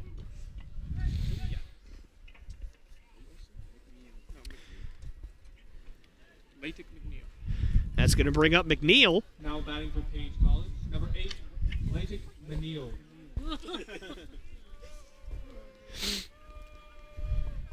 And a big swing from McNeil, and he did not get it. Count moves to 0-1. So the Bruins leading 3-2 against the Lions here in the 6th. Took the lead in the bottom of the 5th inning. And that one's in there for a called strike. And again, you know, we may not think these are strikes, but he's been giving both teams that. So it's just something that you got to adjust to as a hitter, or else you're going to get rung up all night long. And that one in there for a call, strike 3. And that is another strikeout. And certainly Wallach hasn't really been a strikeout-type pitcher, but he has dominated in that area tonight as he's got 7 or 8 strikeouts at this point. He has played very well and has kept his team in the ballgame against a very good Lions lineup. And that one's in there for a called strike. And if I'm a pitcher on both sides, I am telling my catcher to set up a foot outside and stay there all night until the umpire decides to stop giving me that, because he has been giving at least 6 to 8 inches outside all night. And so I would just set up there and camp there as long as you can. Like that pitch right there, I could see it from up here, is in the left-handed batter's box, but he is still giving that pitch, and that's fine. As long as you're giving it to both sides, you've got to be able to adjust as an offense and as a defense. And a big swing and a miss, and Henry Wallach with another strikeout. And so we'll head to the bottom of the 6th with the Bruins still winning 3-2.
Now batting for the Bruins, number 36, Colby Hogan.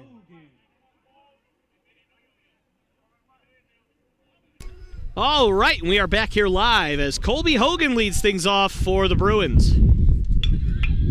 That one is chopped over to second, and that gets under the glove of Manley, who's played really well tonight over there, but a miscue there. And so the Bruins will once again have the leadoff man on in the bottom of the 6th, and that's going to bring up Riley Ramsey.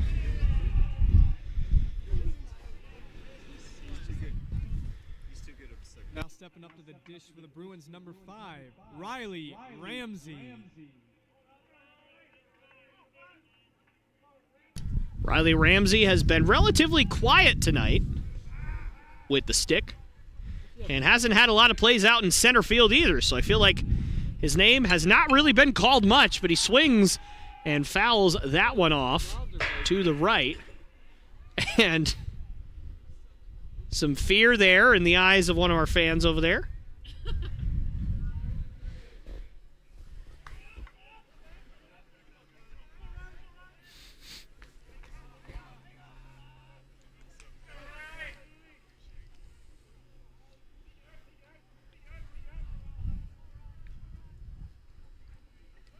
And they take off, and man, he was out by about 20 feet there. Not a great jump. May have been a hit and run there. And Ramsey could not connect, and so the runner was unfortunately hung out to dry.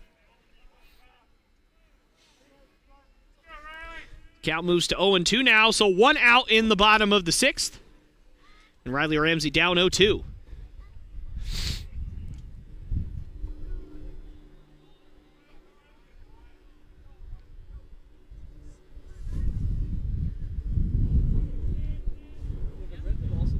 The 0-2. Swung on and tapped over to the mound, and Rounds kind of falling off the mound. And that was a bizarre... I've never seen the first baseman just roll the ball back to the mound. I don't know if they thought there were 3 outs. I don't know what happened there. The entire infield kind of came into the mound, and the first baseman rolled the ball to the mound, which is usually what happens when the inning's over. Maybe that's just what they do when something like that happens. I don't know. Nonetheless, that's going to bring up Cole Pearson with 2 outs here in the 6th, and a big swing and a miss.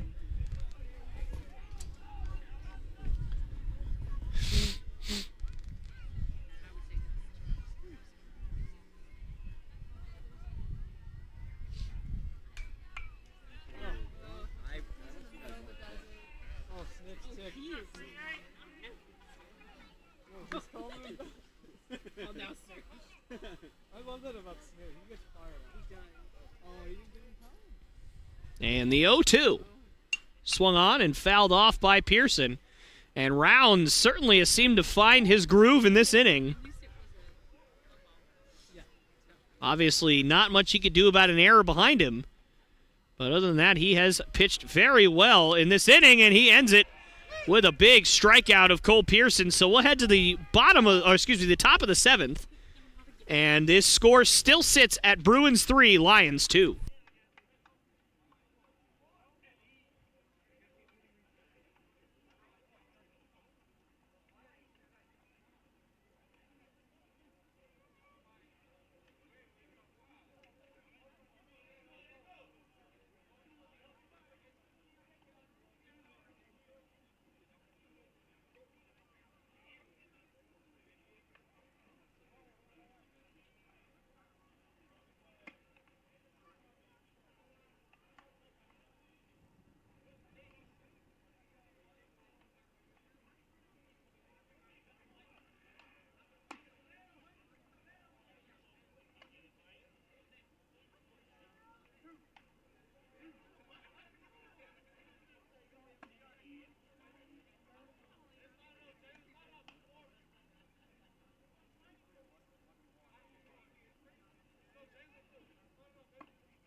All right, we are back here live as Henry Wallach will take the mound here in the top of the 7th for the Bruins. First pitch is inside for ball 1 to McMichael.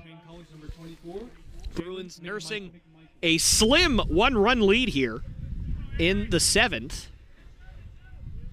as Henry Wallach will look to continue this momentum, but he's down 2-0 here.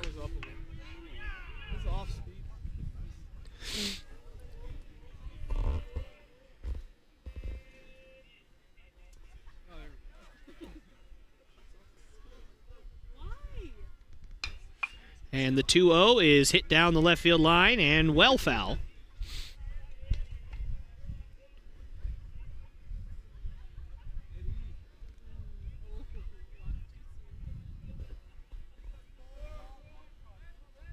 Henry Wallach has certainly pitched very, very well tonight, as that one is popped over toward our fans, and it's dropped, as the fan made a nice effort for it, but unfortunately was not able to hang on.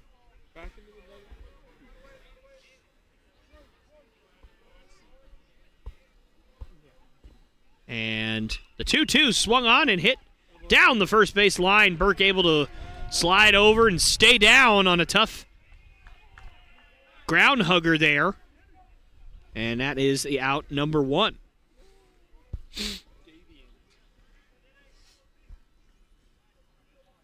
Now batting number 6, Davian Manley.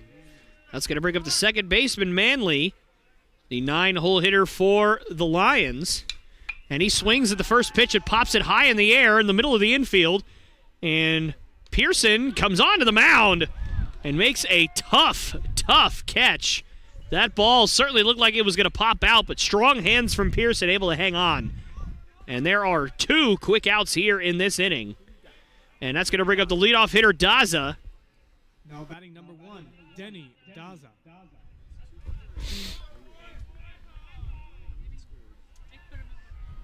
And the first pitch to Daza is a curveball in there for a called strike 1.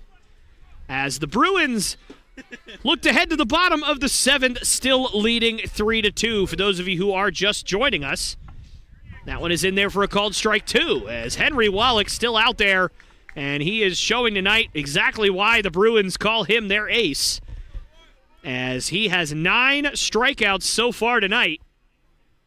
And he's looking for strikeout number 10, but that one's outside for ball 1. And Henry Wallach, not typically a strikeout-happy pitcher, but he has certainly shown the capabilities of doing that tonight. And will he get number 10 here? He will not, as that one is chopped over to short. Conley Burke fields it, fires over to first for out number 3, and a 1-2-3 inning for the Bruins. And we'll head to the bottom of the 7th, and they, meaning the Bruins, of course, still lead 3-2.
Now up to bat for the Bruins, number 14, Zach Burke.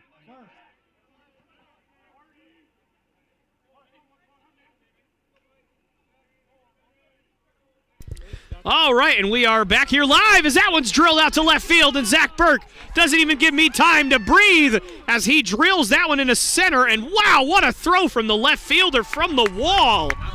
My goodness, but Burke gets in safely as the throw was a little bit offline. If that ball was straight on to second, that would have been one heck of a groan you would have heard from the crowd. That would have been Bo Jackson-esque if he was able to get that throw there, but unfortunately just a little bit offline as Page showing off his cannon out there in left, and Burke with a leadoff double. Number 12, Daniel Barcina. And that's going to bring up Daniel Barcina, who already has 1 RBI single to his name today. Let's see if he can add another one here, as that one is swung on and fouled off to the left.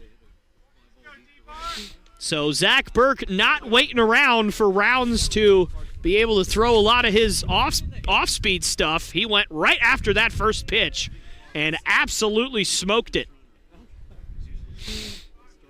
And that pitch is swung on and ripped out to right field, and that's going to get down.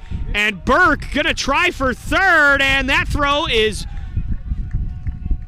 corralled by the third baseman, but Burke able to reach third safely. And so once again, the Bruins are threatening here in the bottom of the 7th. Runners on the corners, nobody out. That's going to bring up Conley Burke.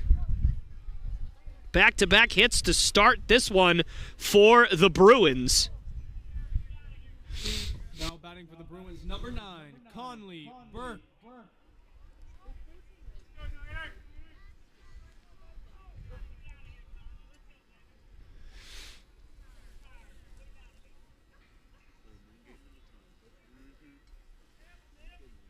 Conley Burke. First pitch to him is ripped down the right field line, but that is well foul. He's able to straighten that out. That certainly would have at least been 1 run, if not 2. Like what you do in the other 40. Whatever the other 42. Oh, yeah.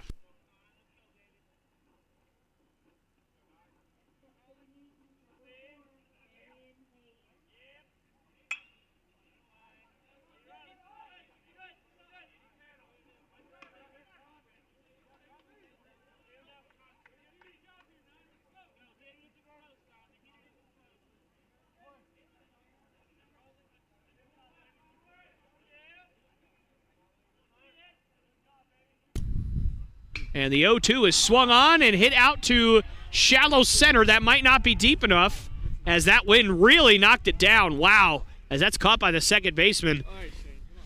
And that's going to bring up Shane Perouche. Maybe I should cool it with. So Shane Perouche will swing the bat here and look to drive in that run from third.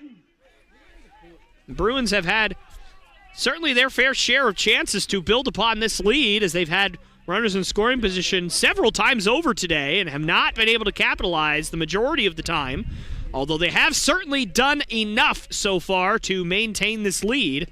And wow, what a stop by Fernandez. Certainly always risky to backhand a ball like that in that spot, but he's able to corral it.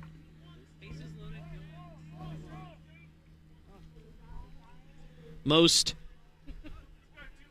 egregious moment for the Bruins, having bases loaded and nobody out and not able to capitalize further on that. They did score 1 in that inning, but weren't able to further capitalize. That one is in there for a called strike 1. Count moves to 1-1.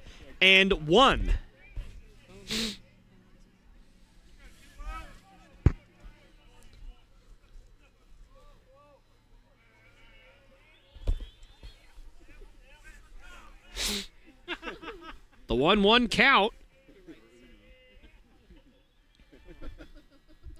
to Perouche, and again, that is in there for a strike. And hitters are just going to have to adjust to it. I know that it's a really, really hard pitch to hit. I certainly was not very capable of hitting balls that are that far outside when I played, but it's just something that you have to at least be able to flick your bat out and protect yourself with 2 strikes. You know that that's going to be called for both teams. That's just how it's been all night, and that one is swung on and fouled off to the right. Count remains 1-2. And once again, the police car out there and right, so we're just going to hope that nobody hits the home run and hits the car today.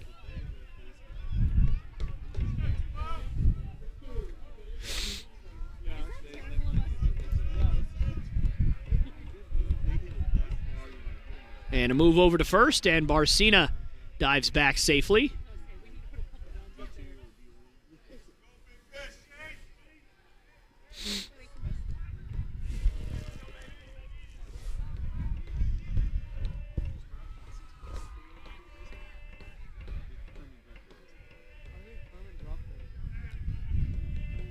And the 1-2 outside for ball 2.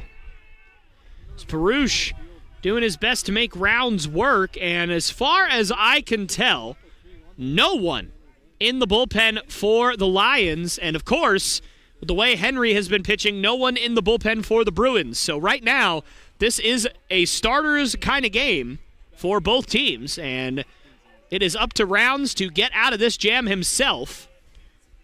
And the 2-2 swung on and tapped to first, and that is just foul.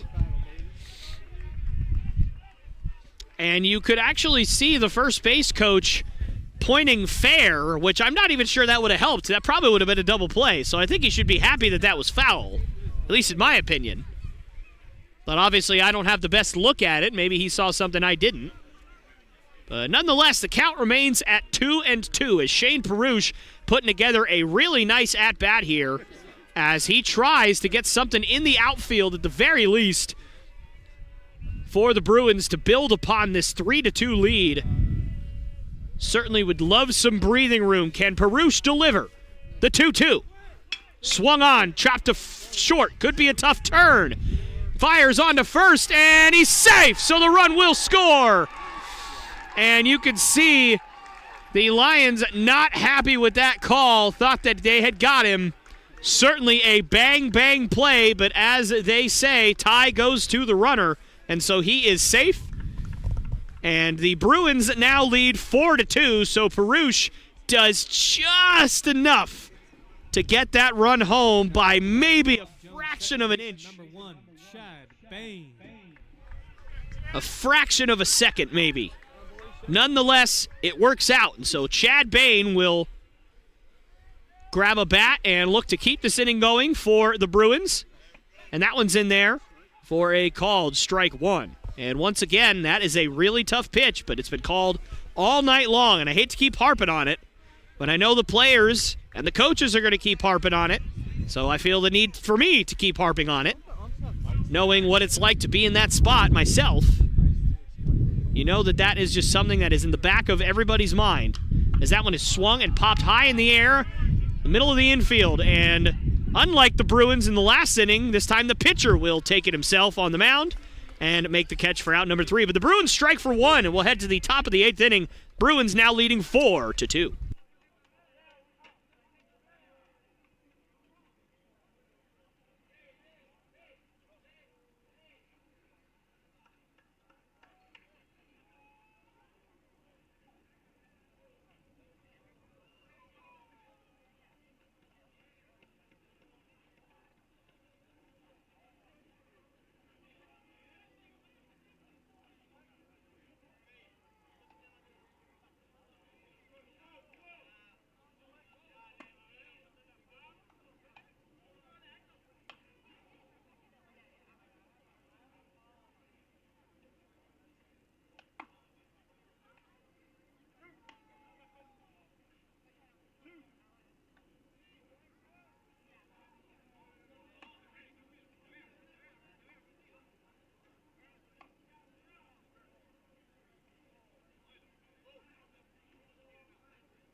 All right, and we are back here live as that one is swung on and ripped right to Cole Pearson as he drops to his knees to make that catch for out number 1. And Henry Wallach back out there, didn't even get a chance to say that before the first out was made.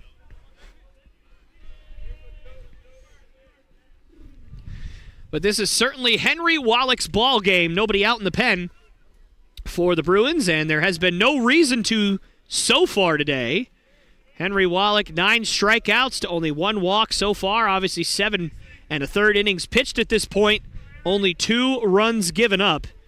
Just another masterful performance from him, as he is the pitcher that pretty much always delivers under the Friday night lights for the Bruins.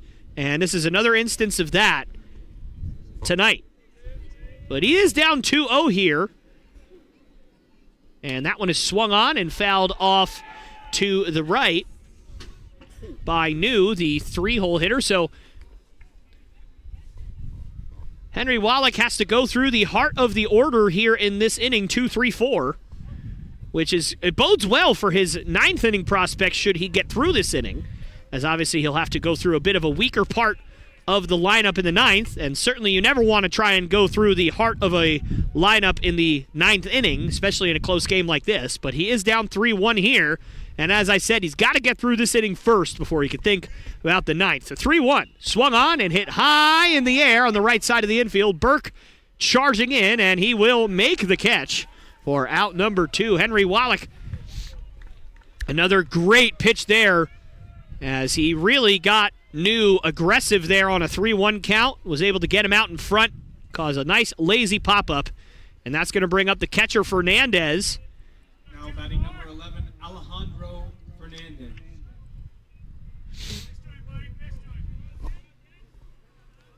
And Wallach fires, and that one's in the dirt for ball 1.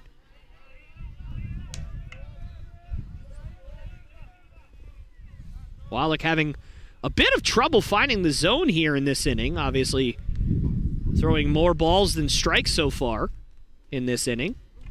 And that one hits Fernandez. So 2-out base runner here for the Lions. And obviously Wallach just kind of flying open on that front side just a little bit there. Ended up dragging that arm behind him just a little bit, caused that ball to tail off toward the inside part of the plate, and that's what caused the hit by pitch. We'll see if Wallach can adjust here, but this is probably the last guy that you want to face right now. Emmanuel Page has done very, very well here tonight. And that one, that's exactly why. That one is absolutely ripped, and that's going to drop for a base hit, and they're going to send home the runner. And no, they're actually going to stop Fernandez, and I really thought that he was going to get going there. And again, as I said, that's about the last guy you want to face right now, and he shows you why, going after the first pitch and absolutely smoking it into the gap for his second double, I believe, of the day. So we'll see if Henry can get out of this. Obviously, with all of the work he has done today and all the work that the Bruins have had to do to get this lead, you certainly wouldn't want to get rid of it here. So this is a big at-bat for both squads. The first pitch is swung on and ripped out to center, and that's going to drop for a base hit. One run's going to score, and the second run's going to score. And just like that, this game is tied at 4 apiece. And Bob Jones and Henry Wallach not able to get out of this inning unscathed, unfortunately. And that, you got to feel for Henry Wallach with such a great game he's pitched so far today. It stinks that this had to happen this late in the game when he was so close to getting out of this inning.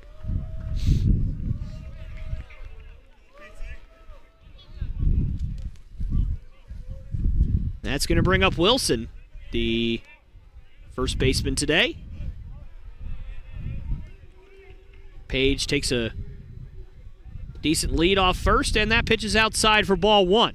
So 4-4 ball game now, and the Bruins, if they are going to try and hang on and win this ball game, they're going to have to do some more work on offense. But, of course, in order to get there, they've got to get through this inning. And that one upstairs for ball 1. And as I said earlier in the inning, you know, you had to get through this inning to get to the 9th.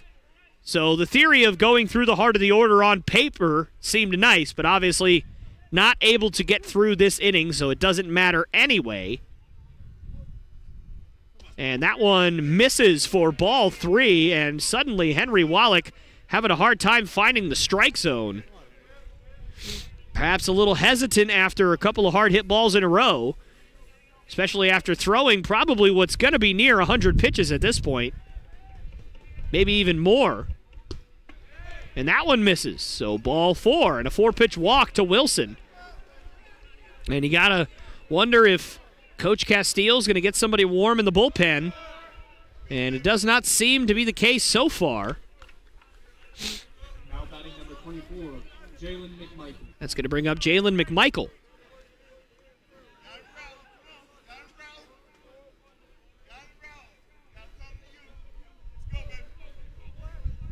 And the first pitch is in there for a called strike.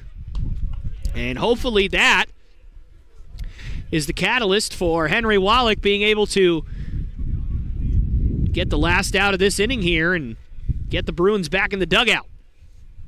The 0-1 swung on and tapped the middle of the infield, and man, that wind really knocking it down. You can see Conley Burke kind of jogging in at first, and then he had to get into a full sprint, but he's able to reach down and pick it up off his shoe tops for out number 3. But the damage is done as the Bruins give up the lead, and we will head to the bottom of the 8th inning with this game now tied 4-4.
Now batting for the Bruins, left fielder number 2, Zay Brandt.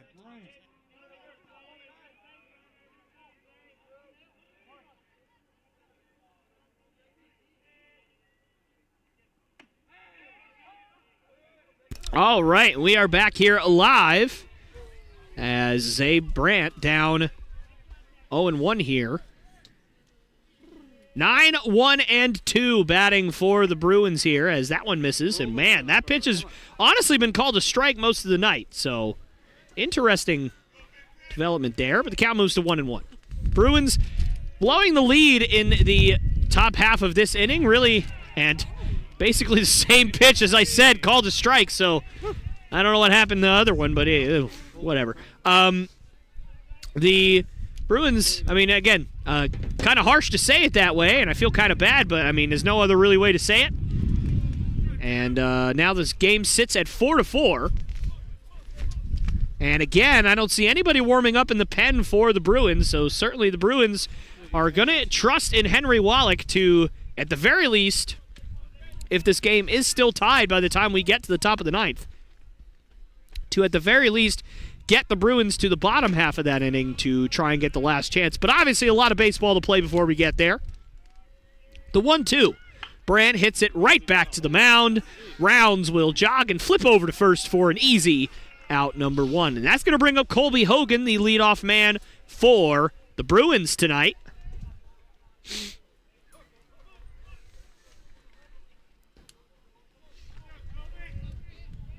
Now at the dish for the Bruins, right fielder number 36, Colby Hogan.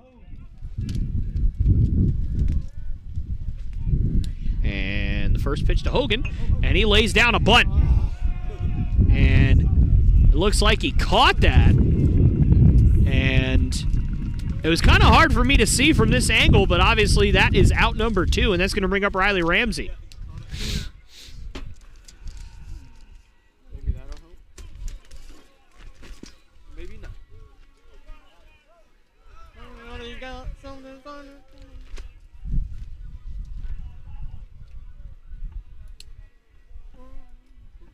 Wow, that's an old song.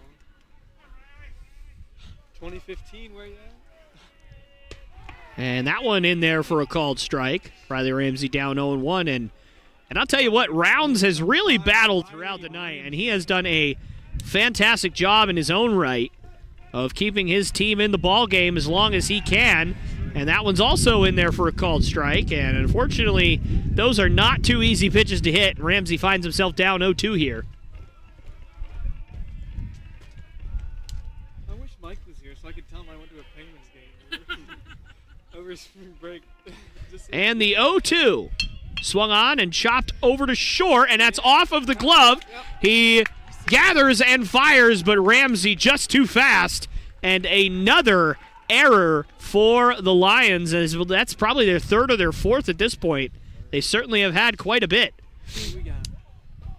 And that's going to bring up Cole Pearson. And these errors have really allowed the Bruins to get back in this game. Or not necessarily get back in this game, but really be in control of the game for the majority of it.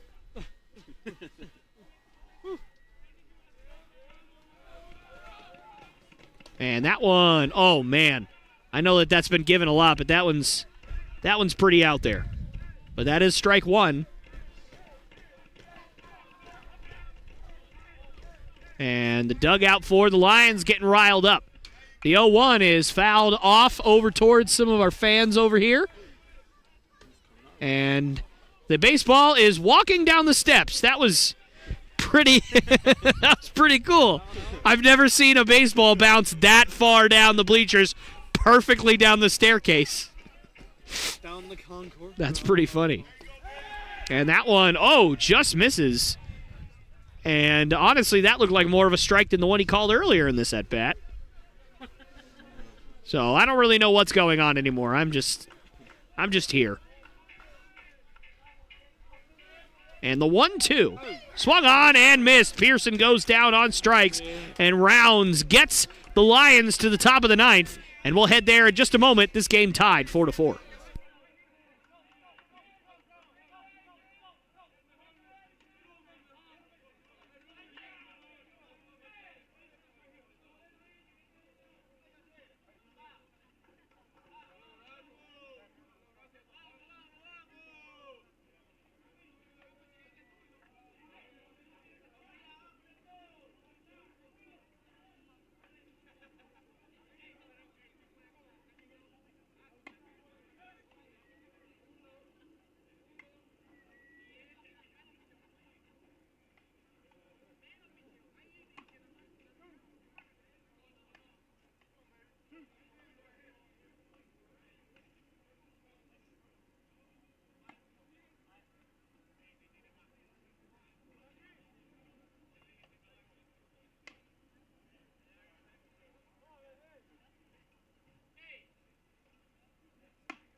All right, folks, we're back here live in the top of the ninth as Henry Wallach back out there, and he fires the first pitch in there for a called strike against Manley, the 9-hole hitter for the Lions. And I'm sure the Lions, of course, would love to take the lead here in the ninth, and they're in a pretty good spot to do so. Although with the 9-hole hitter up here, he's probably going to have to get on somehow for the top of the lineup to try and do any sort of damage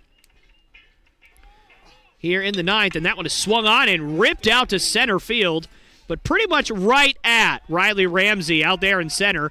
Had to take a couple steps back, but then took a couple steps right back in. So again, pretty much right at him, and that's going to be out number one here in the ninth, and that's going to bring up Daza, the shortstop and leadoff hitter for the Lions tonight. Now batting number one, Denny Daza.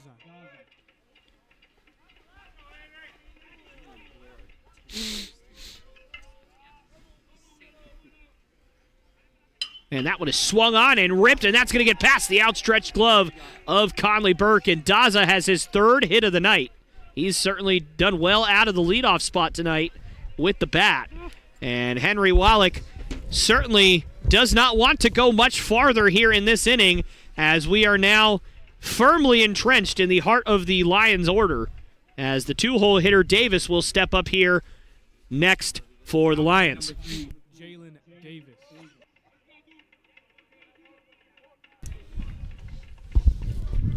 Wallach sets and fires, and that one's well outside for ball one. The wind has died down a little bit here at Conestee Park, although the temperature has dropped. And another throw over, and at this point, that is a bit of a dangerous move as a couple of those plays have already come back to haunt the Bruins, but a nice snag from Burke there. And a big swing and a miss for Davis.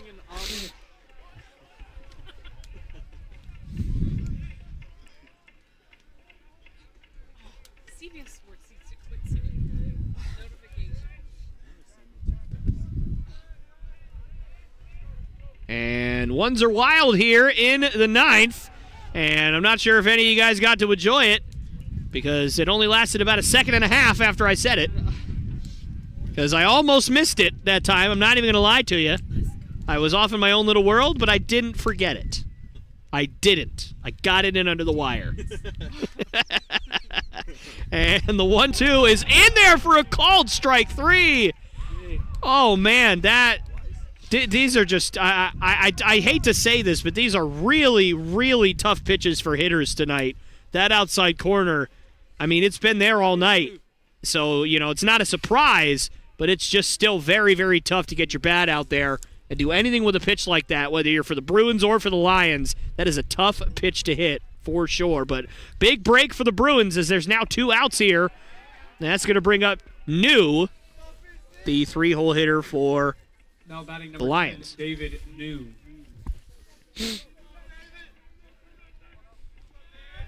We'll see if Daza on the move here, and he's not. And David New, and that one's off. And Pearson couldn't pick it up. And so New with a pretty hard hit ball, and Pearson not able to hang on. And that's going to give Fernandez a chance here in the ninth. And certainly you want to get Fernandez out here because if Page ends up getting up after him, you have really just expedited your defeat because he has been swinging the bat so well tonight. A couple of extra base hits already in this one. So you certainly don't want to see him again with runners in scoring position this late in the game, and that one is chopped. And Conley Burke will backhand it and fire on to first for out number 3. And so that was a absolutely huge out for Henry Wallach and the Bruins, and we'll head to the bottom of the ninth as this game is tied 4-4. Can the Bruins walk it off here at Conestee Park?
All right, and we are back here live as Zach Burke will lead things off here, and I'm sure the Bruins would have loved to have gotten Burke out there with runners in scoring position.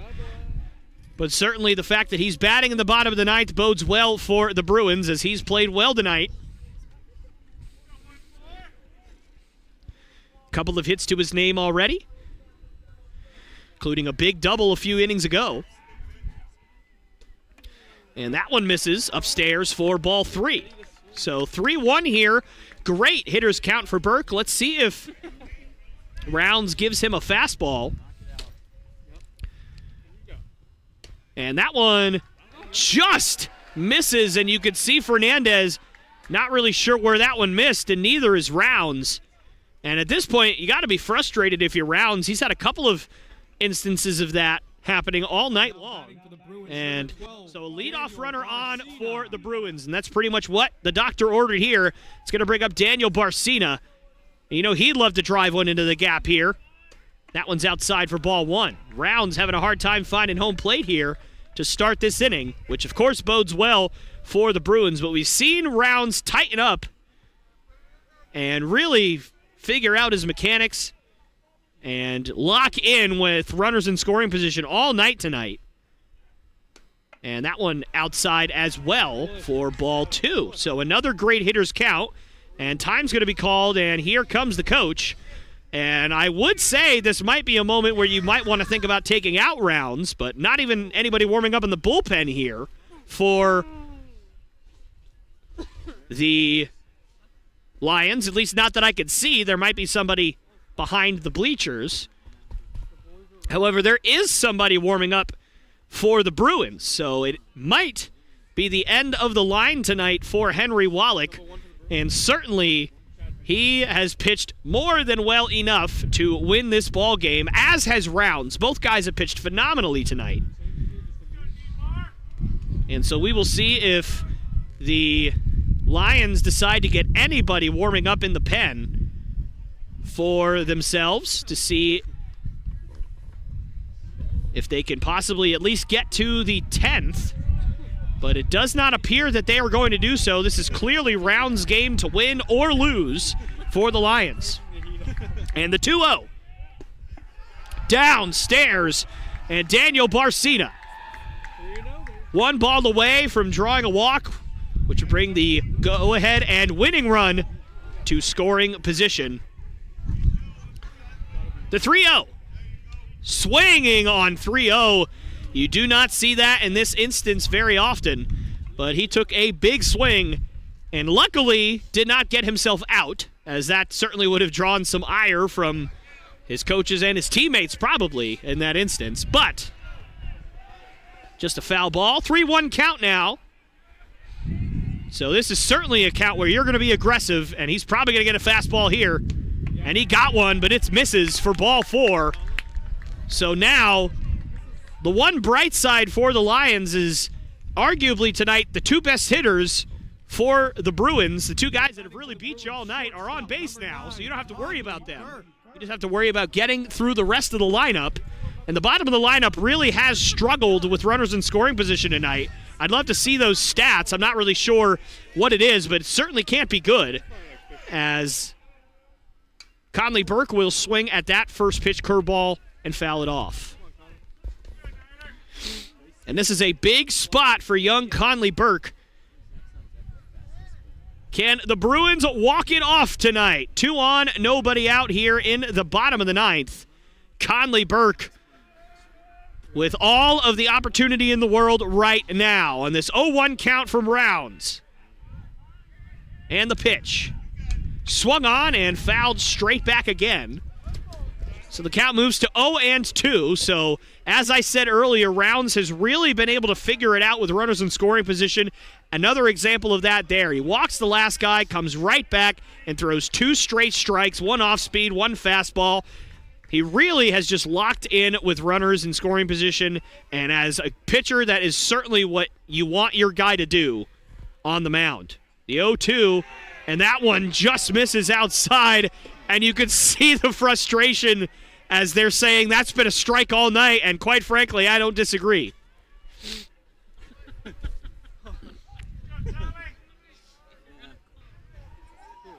I don't disagree. That certainly has at least been close enough to a strike. And Burke swings and misses at a curveball out of the zone, and he's frustrated as well. But Rounds once again comes through with a strikeout with runners in scoring position. I feel like I've seen that 10 times already tonight. That's going to bring up Shane Perush. And Perush has put together some decent at-bats against Rounds tonight. He just hasn't been able to finish and follow through with a hit. Can he figure it out here? I believe this is his 4th time or 5th time facing him. So we'll see if Perush can take that knowledge and find something and shoot it in the gap here for the Bruins. And the first pitch to him. Swung on and tapped over to first. Can they turn 2? No, they cannot. So Perush at least moves the runner 90 feet. So the go-ahead and winning run is on third base for the Bruins. And here comes Chad Paine, the second baseman. He has a hit tonight. We will see if he can find a hole here, as a ball onto the outfield grass will certainly score the winning run for the Bruins here. So we will see Rounds versus Paine. Who will win this battle? 2 outs, bottom of the 9th. This is what we play for, folks. Let's see what happens.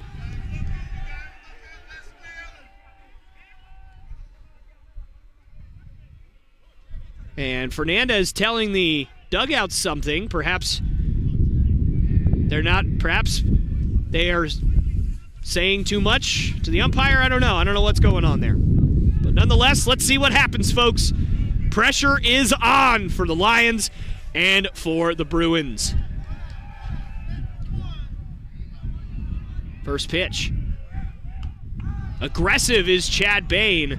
He fouls that one off. And once again, I don't even know if Rounds has thrown a ball since a runner has been on second base. He really just locks in with runners in scoring position. It is absolutely astounding to watch. Very few guys are capable of consistently doing that. Rounds certainly has shown the ability to do that tonight. The 0-1. Swung on and missed. And Chad Paine down 0-2 here. Bruins down to their final strike. What intensity here at Conestee Park. Can the Bruins walk it off here in the bottom of the 9th? Down 0-2, Chad Paine. Here we go.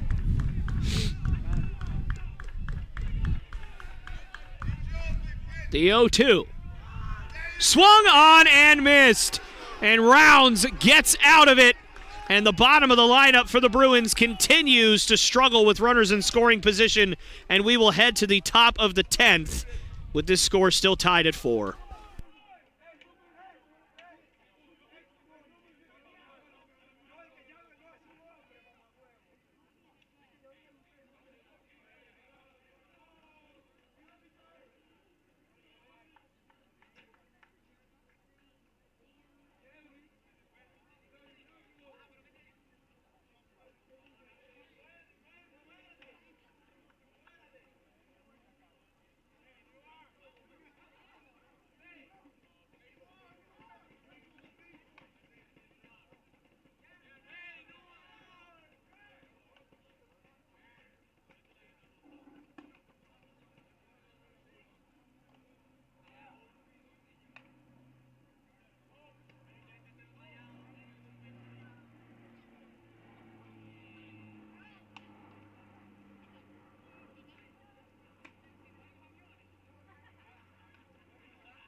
Now on to pitch for the Bruins, number 3, Daniel Williams.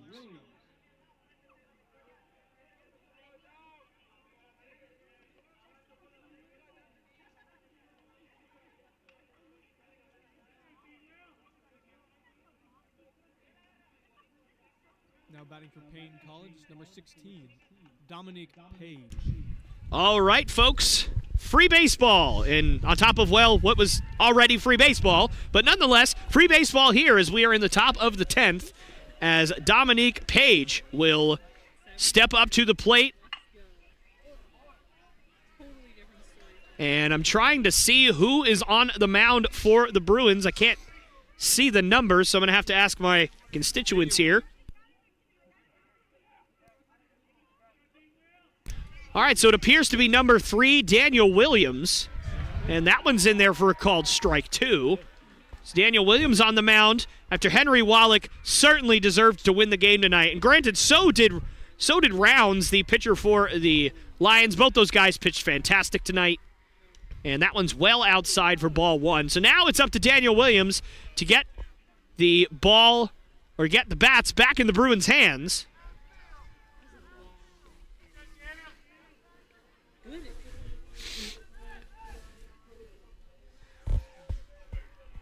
And the 1-2. Well outside again. And certainly you don't want to mess around with Page here, as he is a dangerous hitter. A couple of extra base hits already tonight. And the 2-2 to Page. Another off-speed pitch well outside. And now you have to go after Page, as you definitely don't want the leadoff man on. If you are the Bruins, no matter who that leadoff man is, you got to go after him now. So we'll see what Williams has on this 3-2. And he says, I am not pitching to Page today. So Page walks, and maybe even a smart move considering how the rest of the lineup has fared so far tonight. Certainly the Lions offense has had a fair share of hits, and it hasn't just been Page tonight. But certainly I would rather take my chances on somebody else than with Page. So, leadoff man on. Nobody out here in the top of the 10th for the Lions, as McNeil will step up to the plate here.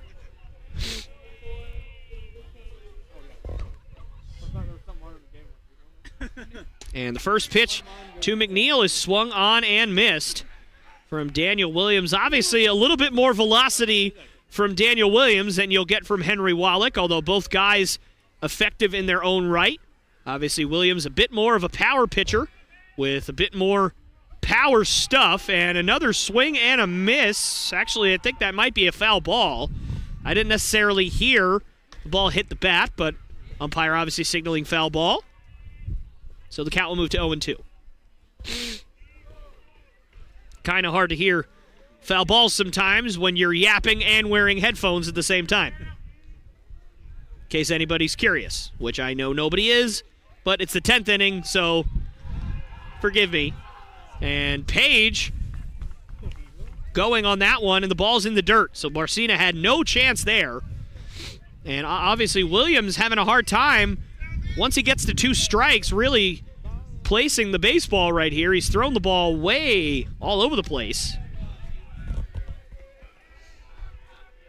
The 1-2. And that is a great pitch and a check swing, but McNeil did not go, so the count will move to an even 2-2.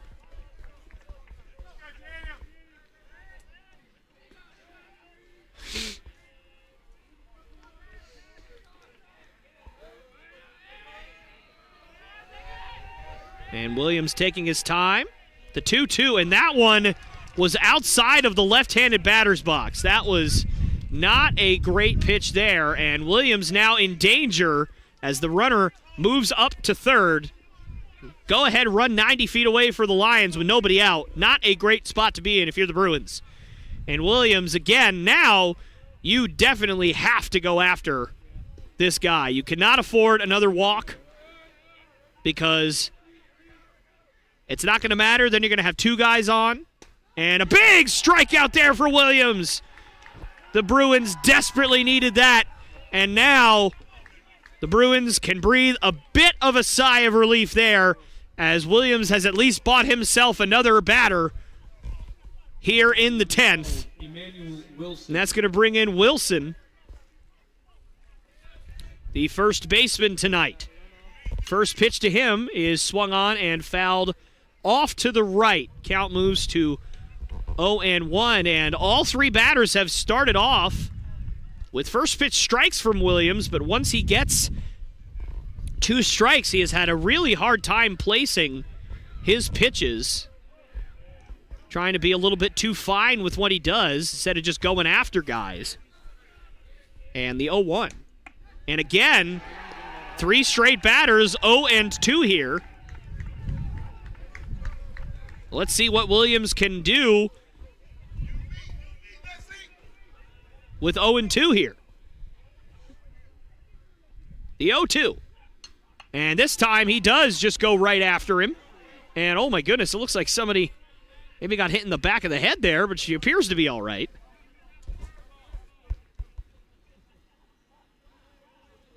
Oh, man.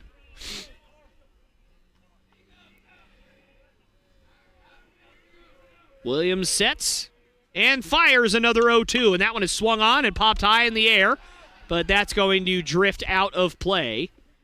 So the count remains at 0-2. And it looks like Williams a bit hesitant to throw that curveball right now with the runner 90 feet away. And I can certainly understand, considering how wild it has been so far for him. But he will not be nearly as successful as he can be, and possibly not successful at all if he cannot get that curveball in. So we'll see if he goes to it here, and he does! And a great pitch from Williams, but he doesn't get the call. Looked to be just a little bit low. Count moves to 1-2. But that is a great sign for Williams. If he could place that curveball, he will be just fine, or at least he will have a much better chance in this inning than if he couldn't place that curveball. I'll at least put it that way. The 1-2. In there for a called strike 3. That outside corner's been there all night. And this time it helps the Bruins. And Daniel Williams now 1 out away from getting out of this inning unscathed. But he's going to have to keep going through a tough lineup. And it looks like a pinch hitter is going to replace Jerry Beto. Beto. All right, so it looks like Jerry Beto is going to step up to the plate here for Now pitching for Paine College. the Lions. 15, Jerry Beto. So it looks like McMichael, the right fielder, is going to be pinch hit for Jerry Beto. And a big spot for young Beto here. Runner on third, 2 outs, and Williams starting to find his rhythm here, although this long delay may hinder that. And you could see him getting a little bit visibly frustrated, wanting things to go a little bit quicker here, and obviously I can understand that. It's a little bit cold out there. He's probably feeling a little bit warm after all the pitches he's thrown in the bullpen and now out there, and you don't want to get too cold, and you also don't want to lose your mechanics. So we'll see what happens here. First pitch is in there for a called strike 1. And Daniel Williams looking to get the Bruins another chance in the bottom of the 10th. Can he do it? The 0-1, a big swing and a miss. That's a great curveball from Williams, and that thing just kept on going. Looked like a strike and then just absolutely fell off the table. Looked like somebody pulled a string from the Bruins dugout and just pulled that ball towards him. 1 strike away is Williams. Can he deliver here on this 0-2 pitch? And wow, that one wrapped behind Beto. And honestly, at that spot, you're down 0-2. I might want to think about letting that hit me. Especially a curveball. It's not going to hurt all that bad. But we'll see if it pays off for Beto. Can he deliver for his team? Or can Williams get the final out? The 1-2. Strike 3 called, and Beto not happy. He didn't think that was in there. And Daniel Williams is fired up. Runner on third and nobody out, and he gets out of it. And we will head to the bottom of the 10th with this game still tied at 4.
Now leading off for the Bruins, number 2, Zay Brandt.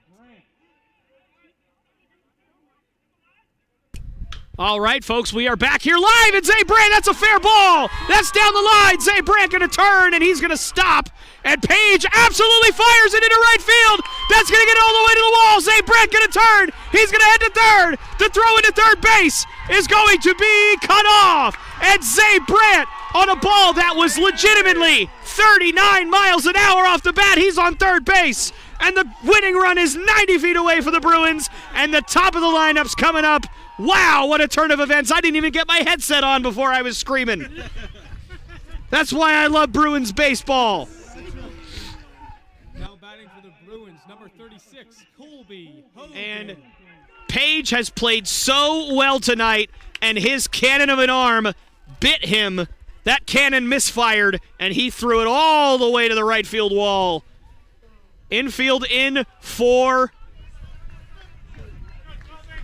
the Lions, and unbelievably, I cannot believe I'm saying this, but Rounds is still out there on the mound. He's now thrown 9+ innings, and this is just something you don't see very often.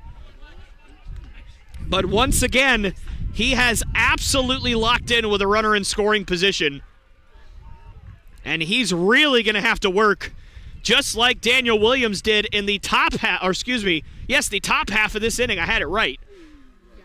With runner on third and nobody out, Rounds now faces the exact same task. Only difference, about 130 pitches between those opportunities, between the two pitchers. But Colby Hogan strikes out, and once again, Rounds absolutely locking in with runners in scoring position. But no ordinary foe faces him now, as Riley Ramsey will step up, and he has been clutch in spurts for the Bruins so far this year. Has a home run to his name, and all he's got to do is get the ball into the outfield to give the Bruins a good chance to walk it off here tonight. First pitch from Rounds. Swung on, hit up the middle for a base hit. Zay Brandt comes across the plate, and the Bruins will walk it off tonight. Riley Ramsey comes through in the bottom of the 10th, and the Bruins win 5-4. What a game for the Bruins. They were up 4-2 in the 7th. They couldn't hang on. They were able to stave off the Lions until the extra innings, and now they have walked it off tonight, and they will go up 1-0 in this series, and we'll be back here tomorrow to see the conclusion of it.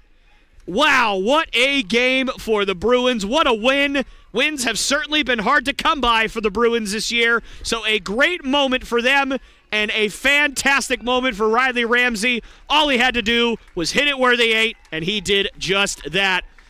So, with all of that being said, what a game. I wanted to say thank you all so much for listening. Thank you so much for watching. I will see you next time. God bless, and go Bruins.